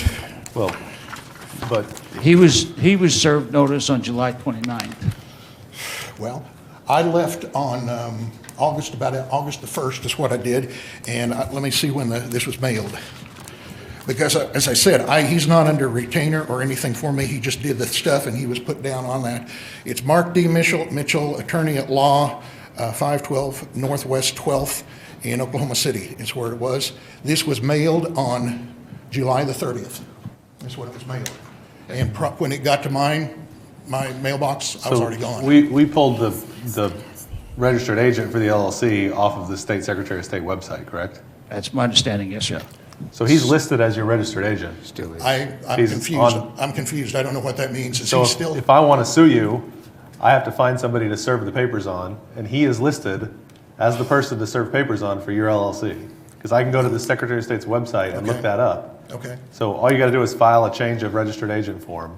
I need so to do you're- that then. I did you're- not know that. I'm sorry. Because we've served him, and he's accepted service on behalf of your LLC. So, from our standpoint, we did what needed to be You done. did your due diligence, Yeah. but to me, as I said, I don't think I got my due diligence, but I understand. it's not your fault. I guess it's his fault. But again, like I said, I'm not paying him, and I paid him to do all this other, and I'm sorry. That's all right. Thank you, Mr. Jones. Thank you. Is there any other indication of, from Mr. Jones's comments, other than this notice, we haven't been in touch with him about these code violations in the last few months? Yeah.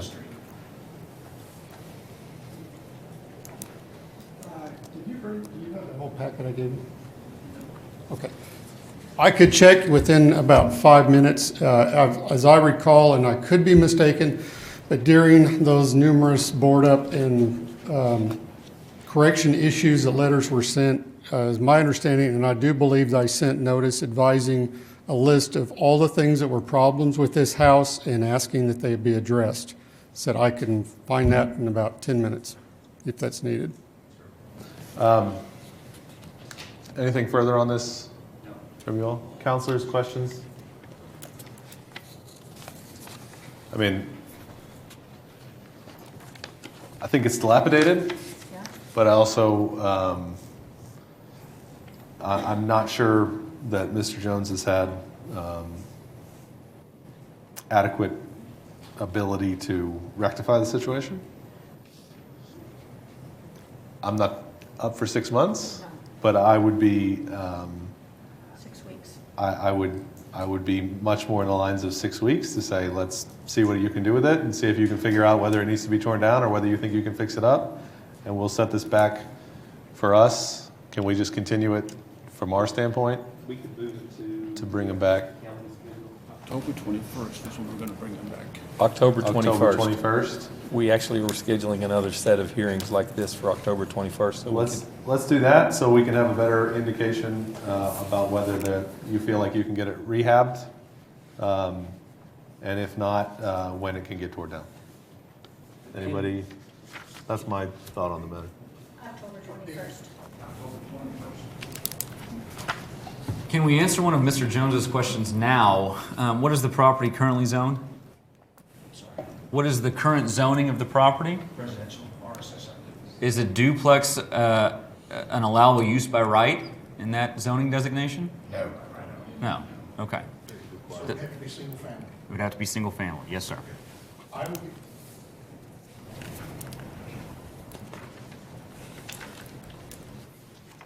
I will get a hold of some contractors and find out what it would cost then to go into the single family, because as you can see, it's been a duplex ever since I've owned it, which goes way back to about 2000. It's what it is. So, One of the quirks in the ordinance, or not quirks, but one of the things that the ordinance states is that if it's unoccupied and not used after it's been rezoned for more than a year, that well, the last time it was used was 2017, and I've got a contract showing there was a person in it, whether they had electric or not. I had a contract on it showing 2017 when I had a renter on one side of the duplex. But again, I didn't know about grandfathering or if there was anything, and that's why I hadn't done anything with it as far as a remodel, because here, if I would have gone in and made it into a duplex, and then he said, oh, no, you can't do that, I'm stuck. Does that answer that question, at least?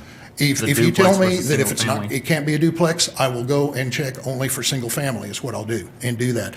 But could I have until like the 1st of November or something like that? I mean, I don't know what a full 2 months is, but, because I don't know, let me put it this way. Sometimes when you try to get contractors in this town, they kind of stonewall you. And I don't want to get stuck on that, because after I find out, I mean, I'm going to try to get 2 different contractors. I know one I'm thinking of now, and another one I'm going to try to find out, and have them both come in and look at it. And then we'll decide, if it's worth it. If it's not, then I'll come back and say, hey, I'm going to get a contract now for demolition. Let's see where you are in 6 weeks. Okay. We're going to have more, these are specific types of hearings we do, and we can't. Okay. Thank you, sir. We'd rather keep it together, so. Okay. So, thank you. All right. I just need to know the exact date so I can get it in my calendar. October 21st. October 21st. Thank you. Is that correct? Do you need a motion to continue this item to October 21st? Yes. I'll move to continue this item to October 21st. Second. We have a motion and a second to continue this item. Please vote.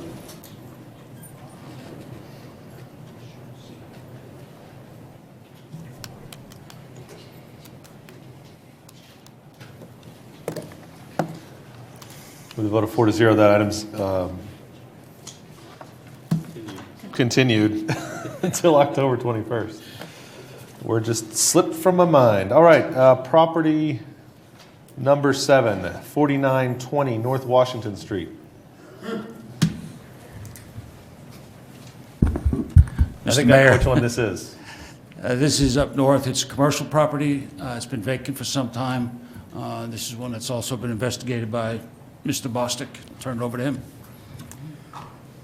For those of you who might not remember or had been here a while, when I came to college, this was known as Spavs. It was the only 2 places in Stillwater had a dance floor. We did a little bit of research, and just for historical pertinence, it was opened in 1963 as Deke's Supper and Bottle Club. It was 1 mile outside the city limits on Highway 40. But it's not now. This property, basically, was at one time, again, always has been a commercial building. It is zoned a commercial property. Basically, over the years, we've had numerous orders to clean and mow the property. Back in 2016, orders or letters were sent to the owners declaring, stating that it was dilapidated. We listed all the violations and asked them to fix it, which has not been done at this point. So let's have a picture of the outside. This is more or less from the street. The biggest problems with the building is just because of the fact that it's set for so long. It's also, if you're not familiar with it as you come into town, it sits on a lot that's surrounded by large evergreens. So the very back sides of the property pretty much is not in public view. It doesn't have a fence that keeps that area separated or isolated, so it's become a real problem where people are driving back behind it, as you'll see. And I think some of the problems that are done with the building, I know over the years, they've had several incidences of vandalism and I believe even theft of like air conditioning units and things that they've tried to get into it. This is a kind of picture of the air handlers that were on the top. I don't know if these were removed by the owner or if they were, gotten up there and somebody tried to scrap them out. But you can kind of see some of the problems with the structure. Most of the fascia is not painted. The roof is starting to have issues from holes of various designs.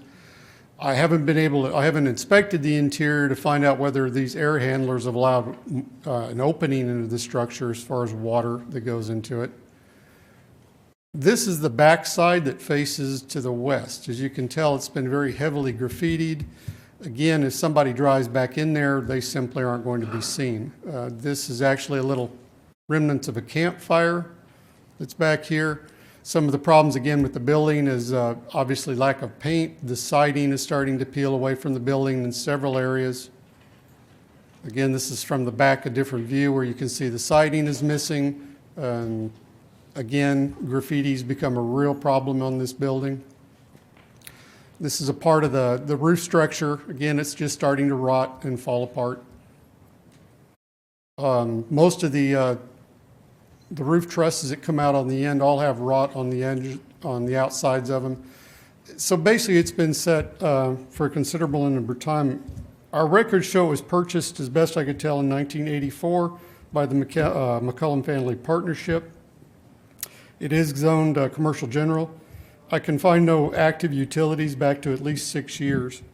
And I believe for a while it was being used for storage, but I'm not sure its current status. Through as far as records I can find, we've had at least 8 property maintenance orders issued against the property, primarily for grass, weeds, storage, junk. Last time I was up there, it also has the box part of an 18-wheeler behind it that was standing open. Apparently was used as storage at one time, but again, this property is a problem to keep secure because you really can't see back there. A patrolman can drive by, you'll never see anybody in there. I said in 2016, I sent a list of all the property maintenance codes deficiencies of the building. I asked that the owners have 6 months to fix it, to bring it up to exterior code. That was never done. There's been no outside work on the structure that I can tell since that time. We do get a lot of complaints on this. 2 reasons being because it is kind of the gateway coming into the north of town, so you drive past it. Also, if you're not familiar with the area, it's at the corner of Richmond and Washington. And to the west of there, that property and area has been developed out considerably with a large number of homes that are heavily invested in. And those people drive by this every day. You invite people to the neighborhood, they come by it and are going to be driving by it. So we do get a lot of complaints. It's a very large property that unless you get on it and stay on it, it becomes overgrown very rapidly. And again, it's something everybody sees when they drive past it. It's been unoccupied, at least for the 6 years that you can go back and check utilities. Yes. And there's been no utilities for at least 6 years. Yes. And in the enforcement letters that you've had to send to the owner, most of those things been complied with without having to do forced cleanups or boarding. Correct. They will usually get them done, but it's like a yearly basis. We have to send another as a reminder to get on it and get it cleaned up again. With the exception of the exterior, all the property maintenance issues that were notified in 2016, and none of those have been taken care of. I have nothing further. I believe he's presented enough, but dilapidated and abandoned. Thank you. Mr. McCollum?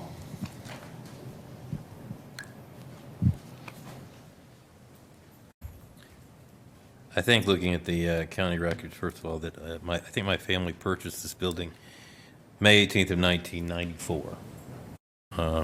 Oh, I thought you said 84, but that doesn't matter. We actually purchased the building because it's big and we use it for storage. I think 9,200 square feet of space. The building was solidly constructed. I think the interior ceilings are actually made out of precast concrete. So though it was built, I think, prior, because it was a roadhouse and outside the city limits, it's mostly non-combustible materials. We have had a problem with vandals, I think specifically the mechanical features on the roof, the HVAC, has been stripped out.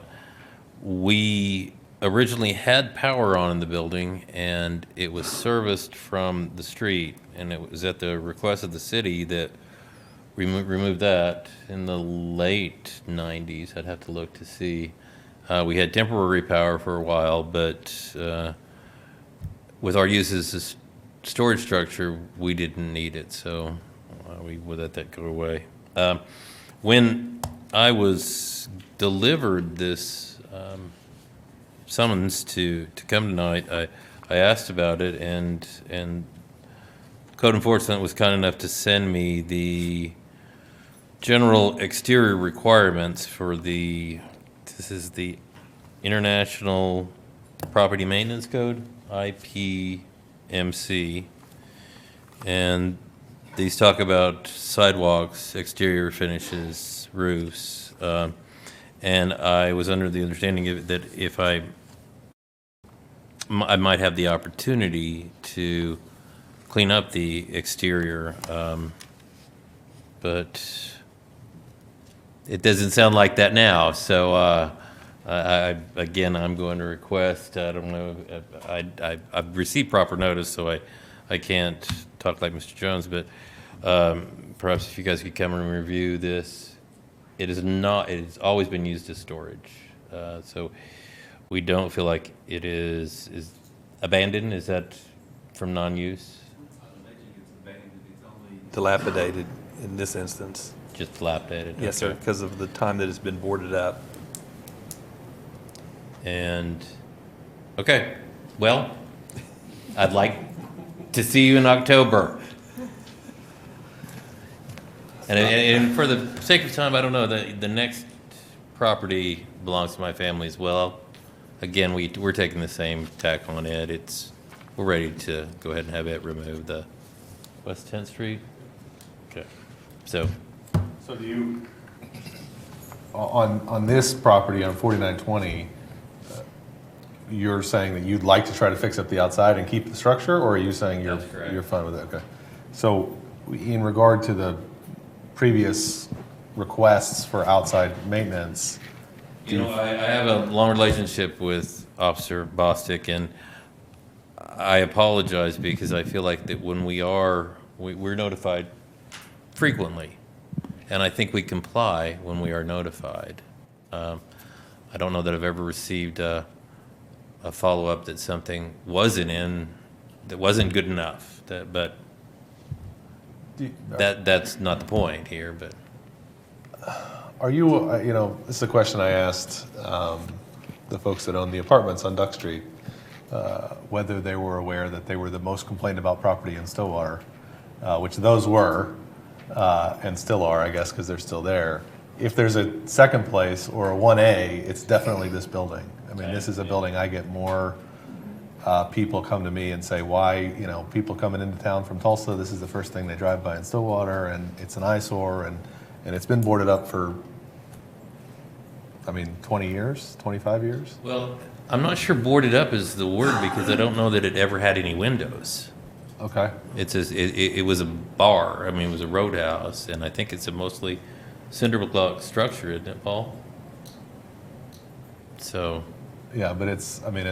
It's ugly, I agree. And it's the outside of it's not well kept, and so it is complained about quite a bit, and certainly from the standpoint of being boarded up and being, whether it's boarded up or not, but being an eyesore in the community, it's definitely something that we've, I think has gotten a lot of talk in the community, and I guess my concern about saying, well, maybe we'll get it fixed up, is that, again, like we said before with a couple of these, it hasn't happened to this point, so it's hard for us to say we're confident that it's going to happen in the future. And the fact that we are going on 20-some years of this being a dilapidated piece of property in town. So do you have any reassurance that this is going to be different this time? I'd like to give you a commitment that it'll be different this time. And I think that we as a group, realized that when we purchased the building 20 years ago, we needed storage. I mean, that was its use, and that was permitted, and that's why we went on. I think that because of the development on the north side, and I don't want to speak for my partners, but I believe that there is probably a higher and better use for the property and for that structure now. But I don't think total demolition is the best way to get to that higher and better use. Well, okay. It's, I guess it's tough for us to sit here and again, because we're talking about 25 years of this being the case, to think that if you did have a higher and better use for it, why haven't we seen it yet? I mean, that's the concern we have. I think we have to make, the decision over, is this, I understand. at what point do we have to decide that it's just not going to happen? Mm-hmm. So, I appreciate your comments and being here, though. Councilors, any questions or comments on this item? It is very high complaint level. Yeah. And it is unsightly. Is there, we do have an abatement and demolition order here that makes a conclusion of law that the structure is dilapidated. Is there a motion on this order? Yes. You go ahead. Go ahead. Motion to proceed with the abatement and demolition order pursuant to or in accordance with 11 subsection 22-112A and Title 11, I'm not a lawyer, subsection 22-112.4B, that this building is dilapidated and to proceed with the abatement and demolition order. With the dates of November 1st and January 2nd? Yeah, I mean. Check in yeah, on November same 1st. as the, kind of continue the trend, but yes. Okay. There's a motion Second. and a second. Please vote. For the vote of 4-0, that order is approved. Takes us to property number 8, 1023 West 10th Avenue. Mayor, councilors, 1023 is the next property. Again, this has been investigated by Mr. Bostic. It's a residential property, and he'll present the facts to you. This is the last one. This is 1023 West 10th, and again, this is an aerial picture I kind of took for you. This is basically two houses, but they are on one large lot. So this is all one legal description. I don't know its history. It looks like at one time it might have been the farmhouse out on that side of town because there are two houses, and then behind them are two, this is almost like a barn and stall for horses. This is another outbuilding, and then this is a little shed that's, I believe, actually made out of part of a camper shell. This is the front of the westernmost house, which is probably, they're about the same condition, but primarily they deal with the same problems we've dealt with some of these others. Now, they're not as much rot, but again, you can tell the roofs are in poor condition, the paint's pretty much non-existent. This is the front of the little eastern house. This one did at one time have to have some boards put up on it because people were breaking into it. Again, you can see it's pretty badly overgrown and just not being maintained. This is one of the outbuildings in the back. It's not sure what its construction was, obviously. It's at least one sign involved, but it's also open to the elements. It's open to anybody who wants to go in there. And then again, this is, probably at one time was a horse stall chicken coop combination. It is not secure at all. And it also has its own issues as far as rot and other problems. The property itself belongs by registered to 914 West 11th LLC, with its registered agent being James McCullum. Date of purchase from our records I could find was in 11/30th of 2010. It is zoned again single-family residence, so again without a variance grading, because it is one large lot, they'd either have to split the lot if they could legally do that, or get a variance to allow the two structures to remain, I believe, as residences. Could find no utilities. I've been on code enforcement, said for 7 years. I don't believe this has ever been inhabited during the time I've been in tenure on code enforcement. Some of our cases go back in my involvement into 2017. In July of 2017, we were getting complaints from the neighbors because of the fact the properties were so badly overgrown at that time that they were concerned about their children because, again, with these multiple unsecured outbuildings, those are easily places that people are flopping in them, coming or going. Because it's kind of a shortcut between some of the residences to the north and things to the south, there were kids that were kind of going through there, and parents were concerned that somebody living or habitating in these back structures might be a problem. So I did send an order that the property be cleaned, mowed, cut, and all the trash removed. Also at that time, I did send a notification that the buildings were deficient and all those issues that we talked about as far as rot, paint, and such, and did request that the owners begin repair, painting, and securing of the structure within 60 days of mailing.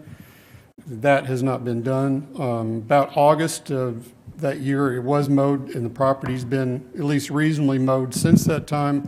However, there's been no repairs, no painting, no securing, or taking care of the building. There are now several dead limbs that have fallen down on the property and on the roof of a couple of the structures. And essentially from other than mowing it, there hasn't been any other work on the houses or any attempt to bring them up to code. And primarily our concern with them, again, is the fact they've been unoccupied for numerous years. There are numerous unsecured outbuildings and structures which are kind of a danger to the public because of not just people flopping in them, but these are the sort of places children are going to explore and make forts out of and deal with. And as you can see on the front of this one, it's broken and starting to collapse on the front. They're becoming a danger for people that might be around them. Again, the houses themselves are not in terrible condition, but they are not being taken care of either. We did have to have one request that they board a front up several years ago. And again, there's no paint. They are going to just continue their degradation down to the point they're going to be collapsing. So that's kind of the history with these two. It's been boarded up as long as you can recall? Yes. And it's been unoccupied? Yes. And it exceeds 18 months on the board up at least? Yes. Thank you. Mr. McCollum, anything you want to add to this one? I got nothing. That being the case, I will go ahead and move to accept this abatement and demolition order, declare the property at 1023 West 10th Avenue dilapidated pursuant to 11 OS 22-112C1D, given that it's been boarded up and unoccupied for more than 18 months, and ask that it be removed by January 2nd, 2020, with a check-in date of November 1st as a deadline to secure permits and necessary surveys. Second. We have a motion and a second on this order. Please vote. We vote 4-0. That order is approved. All right. Mr. Mayor, I believe that concludes our property presentations for this meeting, and look forward to seeing you next time. Thank you, Mr. McGrath. Well, that's item 2 on the agenda. This time we'll move to item 3. This is public comment on items not scheduled for public hearing. We do have one item on the agenda not scheduled for public hearing. That's a resolution. I currently have 5 people signed up to speak on that item. I will call you up when you come up. Please ask that you state your name and your address for the record. Please note that you have 3 minutes to state your case about the item. We'd appreciate it if you'd keep your comments directed towards the actual agenda item that we're discussing. So first one on the list is Beth Furnish.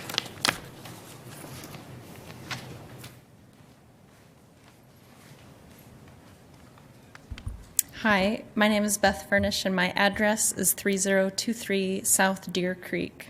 Is that all you need? Okay. I want to thank you, Mayor Joyce, and the City Council for bringing attention to this important issue of training and permitting requirements to carry firearms. This effort to veto permitless carry is also getting support from other mayors and elected officials, as well as residents throughout the state. I have been collecting signatures myself today, so I apologize for the hat and being in desperate need of a shower, but I wanted to come here and just personally thank you for bringing it to the attention of people and for your support. I've been following this law to remove permitting and training requirements for some time. I wasn't necessarily surprised that it passed this year, but I was really concerned and disappointed. In the last week, collecting signatures, I've had a lot of conversations with total strangers around all around town, collecting signatures for this veto referendum. The vast majority of people that I have encountered support training and permitting requirements. There were many gun owners and concealed carry permit holders who have signed the petition. I actually didn't find that very surprising. They've gone through the training and they tell me how important it is for people to understand how and when to use their gun, and especially to understand the laws regarding firearms. I actually was surprised at how many people had no idea that this law had passed or existed or had even been considered, and they were really alarmed. Proponents of this bill have their reasons, and I will let them speak to that, but I just want to be clear that this petition is not anti-gun. If it was, we would not have had so many gun owners, including the concealed carry permit holders, sign it. It is pro-training and pro-permitting, and I'm just going to quote the late Supreme Court Justice Scalia from the Heller decision. He wrote, "Like many rights, the right secured by the Second Amendment is not unlimited. It is not a right to keep and carry any weapon whatsoever in any manner whatsoever and for whatever purpose." I agree and think requiring permitting and training are very reasonable restrictions, and I believe that most Oklahomans feel that way too. In the end, there's one way to settle this debate, and that's to put the law on the ballot for the people of Oklahoma to decide if we really want to remove these permitting and training requirements. So, thank you. Jacob Boyce. Howdy, my name is Jacob Boyce. I live at 706 South Jefferson Street. Sorry, I don't have anything prepared. I found out about this today from my boss at work. He found out about it from a second or third page and the third page of a newspaper today. I was kind of concerned that it was on city council business at all. I am a proud Oklahoma citizen. I was born in Tulsa. I go to school here. I'm starting my 4.5 year. I was very annoyed when constitutional carry was vetoed by Miss Mary Fallin, and then it finally got passed by Governor Stitt, and then I hear about this petition going around, and I feel like that it absolutely shouldn't be supported, right? The fact that we had to fight so long to get gun restrictions removed from a right that is very clearly laid out in the Second Amendment as shall not be infringed is baffling to me. It's very clear, very explicit. There's not any kind of wiggle room. I guess I would disagree with Antonin Scalia on this, but I do. Another thing is that the proponent of who, I can't remember his name, the congressman who proposed this was trumpeting this as like an example of grassroots political organization. Well, on campus, I've seen a lot of groups like Moms Demand Action and Students Demand Action, and these groups are funded and started by people like Michael Bloomberg, who is a billionaire from New York, who knows nothing about guns. He can't tell the difference between a semi-automatic and a fully automatic firearm, and much less knowing anything about Oklahoma. So when I see these groups coming to Oklahoma and telling us how our gun laws should be, I get very concerned. I don't like moneyed urban elites telling me how to live my life and how Oklahomans live their life. This legislation was passed with a vast majority of the Oklahoma legislature, and it was only because of Mary Fallon's veto that it wasn't put into law sooner. I absolutely disagree with Oklahoma City Mayor Holt's decision to sign on to this petition, and I would ask that you guys do not either. I would argue that a huge proportion of this city is against this petition, and I understand their concerns, but this is a constitutional issue, and shall not be infringed means shall not be infringed, period. And having a $200 tax on it disenfranchises, it removes the right of poor people to defend themselves. It imposes restrictions, and it goes against the very spirit of the Second Amendment. So, yeah, that's about my arguments, I guess. Shall not be infringed means shall not be infringed. So I yield the rest of my time, I suppose. Thank you, Mr. Boyce. We appreciate it. Thanks for being here. Anthony Lewis.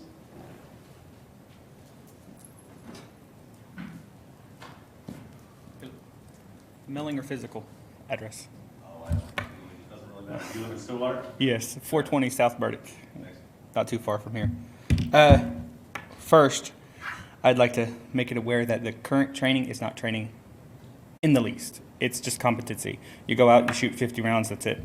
There's no training required at all.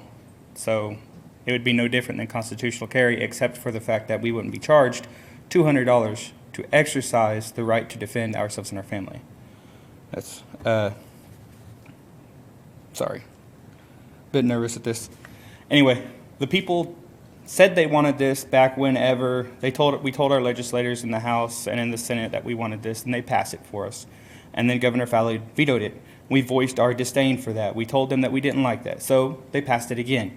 And we elected Governor Stitt to help us with this. He passed it because we wanted it to be passed. We chose this. We asked for this. We already voted on this by voting those legislators in to pass this. To be honest, it kind of annoys me that my local ones, despite this being Oklahoma and the amount of people who actually own guns, kind of annoys me that my local legislators would want to defy us and take away the right of the poor people to defend themselves, which is essentially what constitutional carry gives us. I know a lot of people who can't afford to spend $200 whenever they want to. So getting that license and doing that competency tests and then having to do the fingerprints and stuff, I understand some things. Like the fingerprints, yeah, it's understandable because if they misuse their firearm, then that's going to be on the casing. That's understandable. But $200, that's hard for some people. And constitutional carry does away with that hardship. It allows those people to defend their families if they need it. Sorry, it's a bit jumbled up. I'm nervous at these things. You're doing well. The last thing is, I do support our police, but they can't be everywhere at every time. The response times aren't fast enough to protect everybody. So it does fall to us to defend ourselves in the event that we need to. And like I said, this constitutional carry helps us with that. So, thank you. Thank you. Appreciate you being here. Roger Mullins.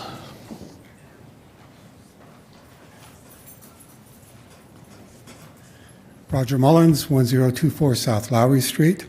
Bear with me while I go through a few points real quickly. First, I grew up in a gun household. We had sport hunting. We had 30-06, 30-30 for large game, pellet gun, semi-automatic 22 rifles for small game. So I understand gun ownership, having grown up with it. I learned all the basic rules. Always assume a gun is loaded. Never, ever point a gun at oneself or at others. Unfortunately, when I was 13, a friend of mine learned that lesson the hard way when a friend of his shot him in the face with a 22 and killed him. Keep them away from children and keep them under lock and key, preferably. The guns, not the children. I am not opposed to private gun ownership. I want to make that abundantly clear. However, it is important to consider that while nothing in the Second Amendment prohibits reasonable gun ownership, neither does it prohibit government's right to regulate said ownership. In fact, the most important adjective in the amendment is well regulated. Many of our rights in various amendments are abridged or regulated. We regulate speech because of the inherent risks of creating panic or of fomenting hate. We impose reasonable restrictions on the press through libel laws. We regulate voting ostensibly to prevent fraud and to ensure the fair and equitable exercise of our franchise. Beyond our constitutional rights and restrictions thereon, we require doctors, teachers, lawyers, contractors, lifeguards, electricians, food preparers, and bartenders to have and demonstrate certain educational competencies for the purposes of public health, safety, and trust. We insist that drivers are fully trained. In Oklahoma, the classroom training required is 30 hours and 55 hours behind the wheel at their own expense. Why? Because driving is dangerous. In the same way, a car is not dangerous when it is parked, a gun is not dangerous when it is in a safe. Once either is in the public domain, they become public risks. Given our penchant for public safety and given the inherent risks that guns pose, it is reasonable to require that a gun owner have as much or more required training than a 16-year-old driver. I believe it is reckless to remove all requirements for training for individuals who wish to open concealed carry guns, and I encourage the City Council to issue their resolution in support of State Question 803. Also, finally, as a business owner, I'm going to say that I'm going to have to put up a sign on my business on November 1st banning guns, and that to enter my business is a trespass if you're carrying guns, and I will call the police each and every time. Thank you. Robin Cornwell.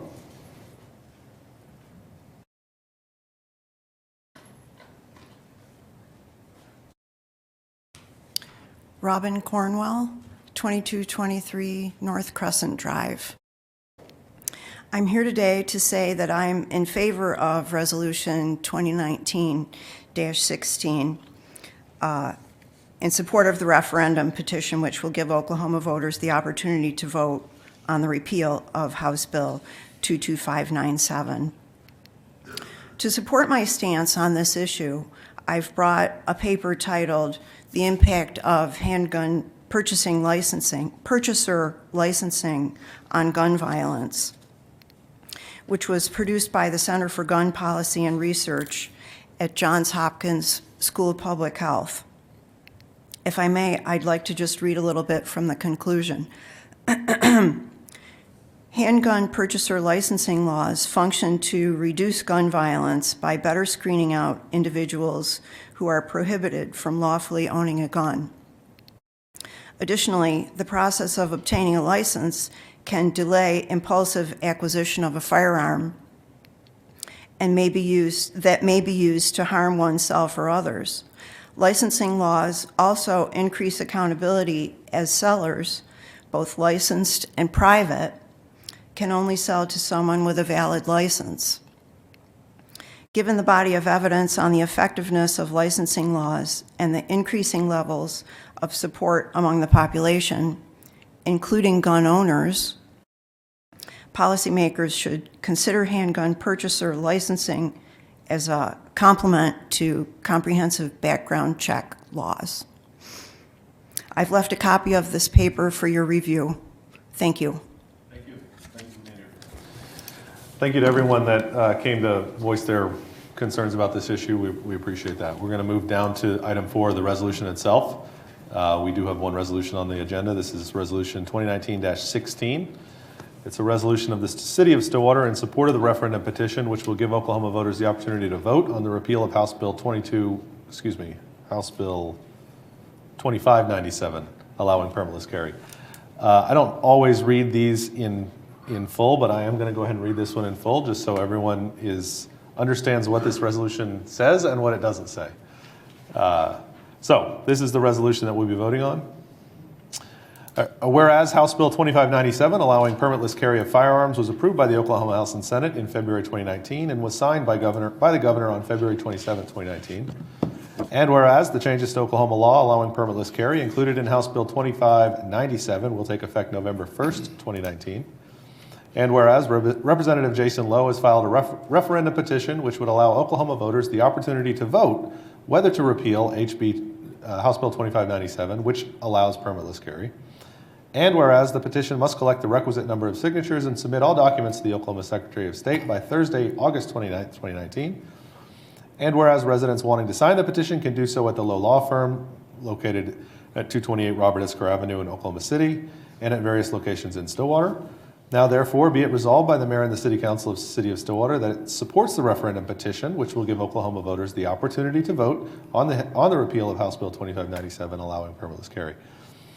That is the text of this resolution. Councilors, comments, questions? Councilor Jaloski, you want to start us off? Sure. So I do think I appreciate everyone coming out and talking with us today about just your opinions and your thoughts on this resolution. I do think it's important. I think, Beth, you had a good point that the intention of this petition is not necessarily to take away any certain rights, but to really talk about it's a pro-safety petition. I think as a mama and as somebody that is here as a city councilor, from a local perspective, the ramifications of this bill are really felt more keenly at the local level. I think our local law enforcement and just being a community that gathers often. This is something that we, at a local level, kind of have to deal with. And I think it's time for the state legislature to hear from each of us. I don't think, we all come with really strong opinions about this topic. And I think it's time that the state legislature hears from each of us in the way of a direct vote, which is why I personally support this petition. I think, it would, when we have the opportunity to say each of us, this is what we think about this topic, it lets us from a local perspective kind of demonstrate our local will. And on a lot of these issues from the state level, we're not given that opportunity to demonstrate our local will and kind of what our local standards are for these things. And I think this direct vote gives us the opportunity to say that these are our standards here, which is why I would support it. Thank you, Councilor. Yeah, so as I think it's important to realize here too that this resolution has no legal teeth. We are not passing a law here. We're not passing anything that is enforceable. This is merely us as a council stating our beliefs and where we think this law should go for the state legislature. Okay, so this is not something that we're passing that's going to change any rules here. I will say, as somebody that is an expert in small arms weaponry, as somebody that served in the United States Army as a paratrooper in the 82nd Airborne Division, as somebody that is well versed in the use of guns and their not so varied abilities, I am in full support of regulation and education on their use. Does anybody in the room think that driver's licenses are a bad idea? Because if your answer to that question is no, then this is something that needs to be looked at very seriously. We have to have licenses in this state to cut somebody's hair. And all of a sudden, there has been legislation passed down that no longer regulates how people carry and possibly use weapons that, for all intents and purposes, can be used as weapons of mass destruction. And for that reason, I think that this is something that has to be looked at very closely. I am in full support of the Second Amendment of the U.S. Constitution. As somebody that enjoys shooting guns on a fairly regular basis, I support everybody's right to a referendum petition, and I am in support of leaving this up to the voters of Oklahoma, given the importance of the issue. And so for those reasons, I will be in support of this resolution as well. Thank you, Councilor. Vice Mayor, anything to add? I would say ditto to everything that Amy and John said, and that I am also very, very, very much looking forward to what the vote of the people is on this topic. I especially am curious about what the vote will be in Stillwater, but I think I want to hear from the whole state, the people. Yeah, I mean, I think that's a good point, and really, from the point of this resolution and the idea of us sitting up here as a council saying we support the idea of there being a referendum on this topic, right?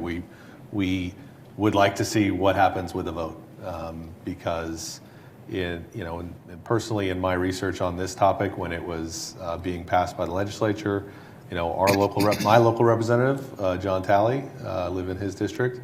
He put out questions, asking folks how he felt, how they wanted him to vote. They overwhelmingly responded to him that they didn't want him to vote for it, and he didn't. The polling that I've seen on the issue was overwhelmingly against the permitless carry bill. The response that I've gotten to the posts that I've made and the conversations I've had with people in this community has been overwhelmingly against permitless carry.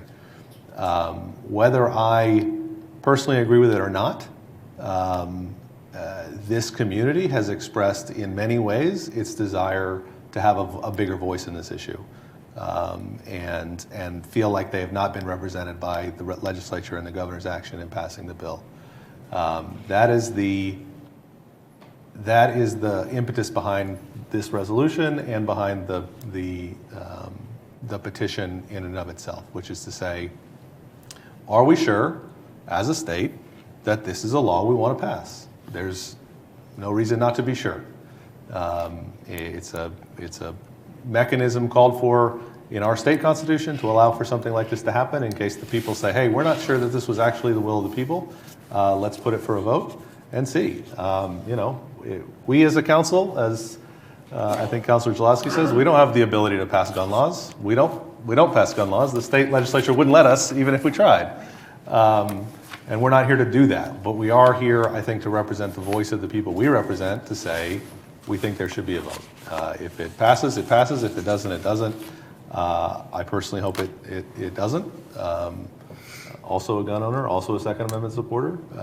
Feel like reasonable regulation. I think I'm going to side with Scalia on his reading of the Second Amendment, that there is reasonable regulation that's necessary sometimes. So. Again, though, from the standpoint of this council and this resolution, this is support for a referendum to say, let's hear what the people have to say about this issue. So, I would add, Mayor Joyce, that both of our representatives. Yes, they did. Voted against it. Everybody already knew that Representative Ranson didn't vote for it, right? Just want to make it on the record. No, that's true. Both of our local representatives, two of the three of the folks who represent Stillwater voted against it. Again, more indication that, it's from our community standpoint where we want to know, we would like for them to have a voice in a referendum. So, is there a motion regarding Resolution 2019-16? Motion to adopt resolution number 2019-16. Second. We have a motion and a second to adopt the resolution. Please vote.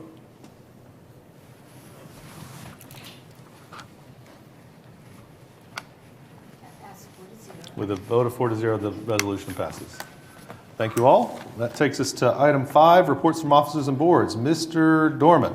Request an executive session pursuant to 25 OS subsection 307B4 to engage in confidential communications regarding ongoing investigation and potential litigation with Cedar Creek Farms LLC. It's my opinion that public disclosure of this matter will seriously impair the ability of the City Council to process this claim and/or conduct an investigation and/or to prosecute or defend any resulting litigation or proceeding in the public interest.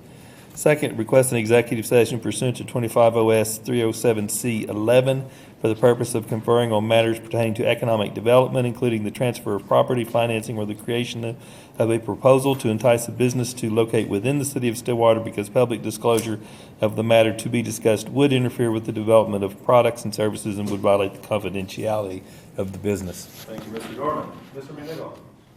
I'm pleased to announce, I'm sure Stillwater Public Schools are pleased to receive a TCO for Westwood Schools. All right. I have a grandson that will be very angry with me because he has to report to school Wednesday. Well, I have two kids who are ready to go and a wife who is really ready for them to go. Okay. And the undergrounding of the electric service, Block 34, is complete. I do have one quick thing to report.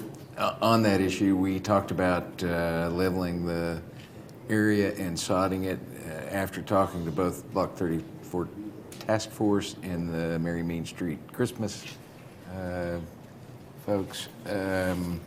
Because of the weather and when we might get that sod in, we're going to push that back to where the sod gets laid in late February, early March. We will take care of the accessibility problems during the event in November and December. So just a heads up. Thank you, Mr. McNichol. Counselors, any items to report? I do have two. Go ahead. First of all, if you do choose to sign the petition, there will be a person outside the City Hall this evening. Also, tomorrow from noon to 4 outside the north side of OSU Student Union, 5:30 to 8:30 outside of the Stillwater Public Library, and from noon to 5:30 in the front of City Hall. Second item, today is the 99th anniversary of the ratification of the 19th Amendment that gave women the right to vote. So I would just like to say that. And we did encourage passage, ratification of the ERA amendment in February. Was it in February? Yes, ma'am. Yeah. Thank you. Thank you. Thanks for pointing that out. Yeah. Appreciate it. It's a big day. All right, any other business, or is there a motion to enter executive session? Motion to enter executive session. Second. We have a motion and a second to enter executive session. Please vote. With a vote of 4-0, we'll now enter executive session. Thank you all for being here.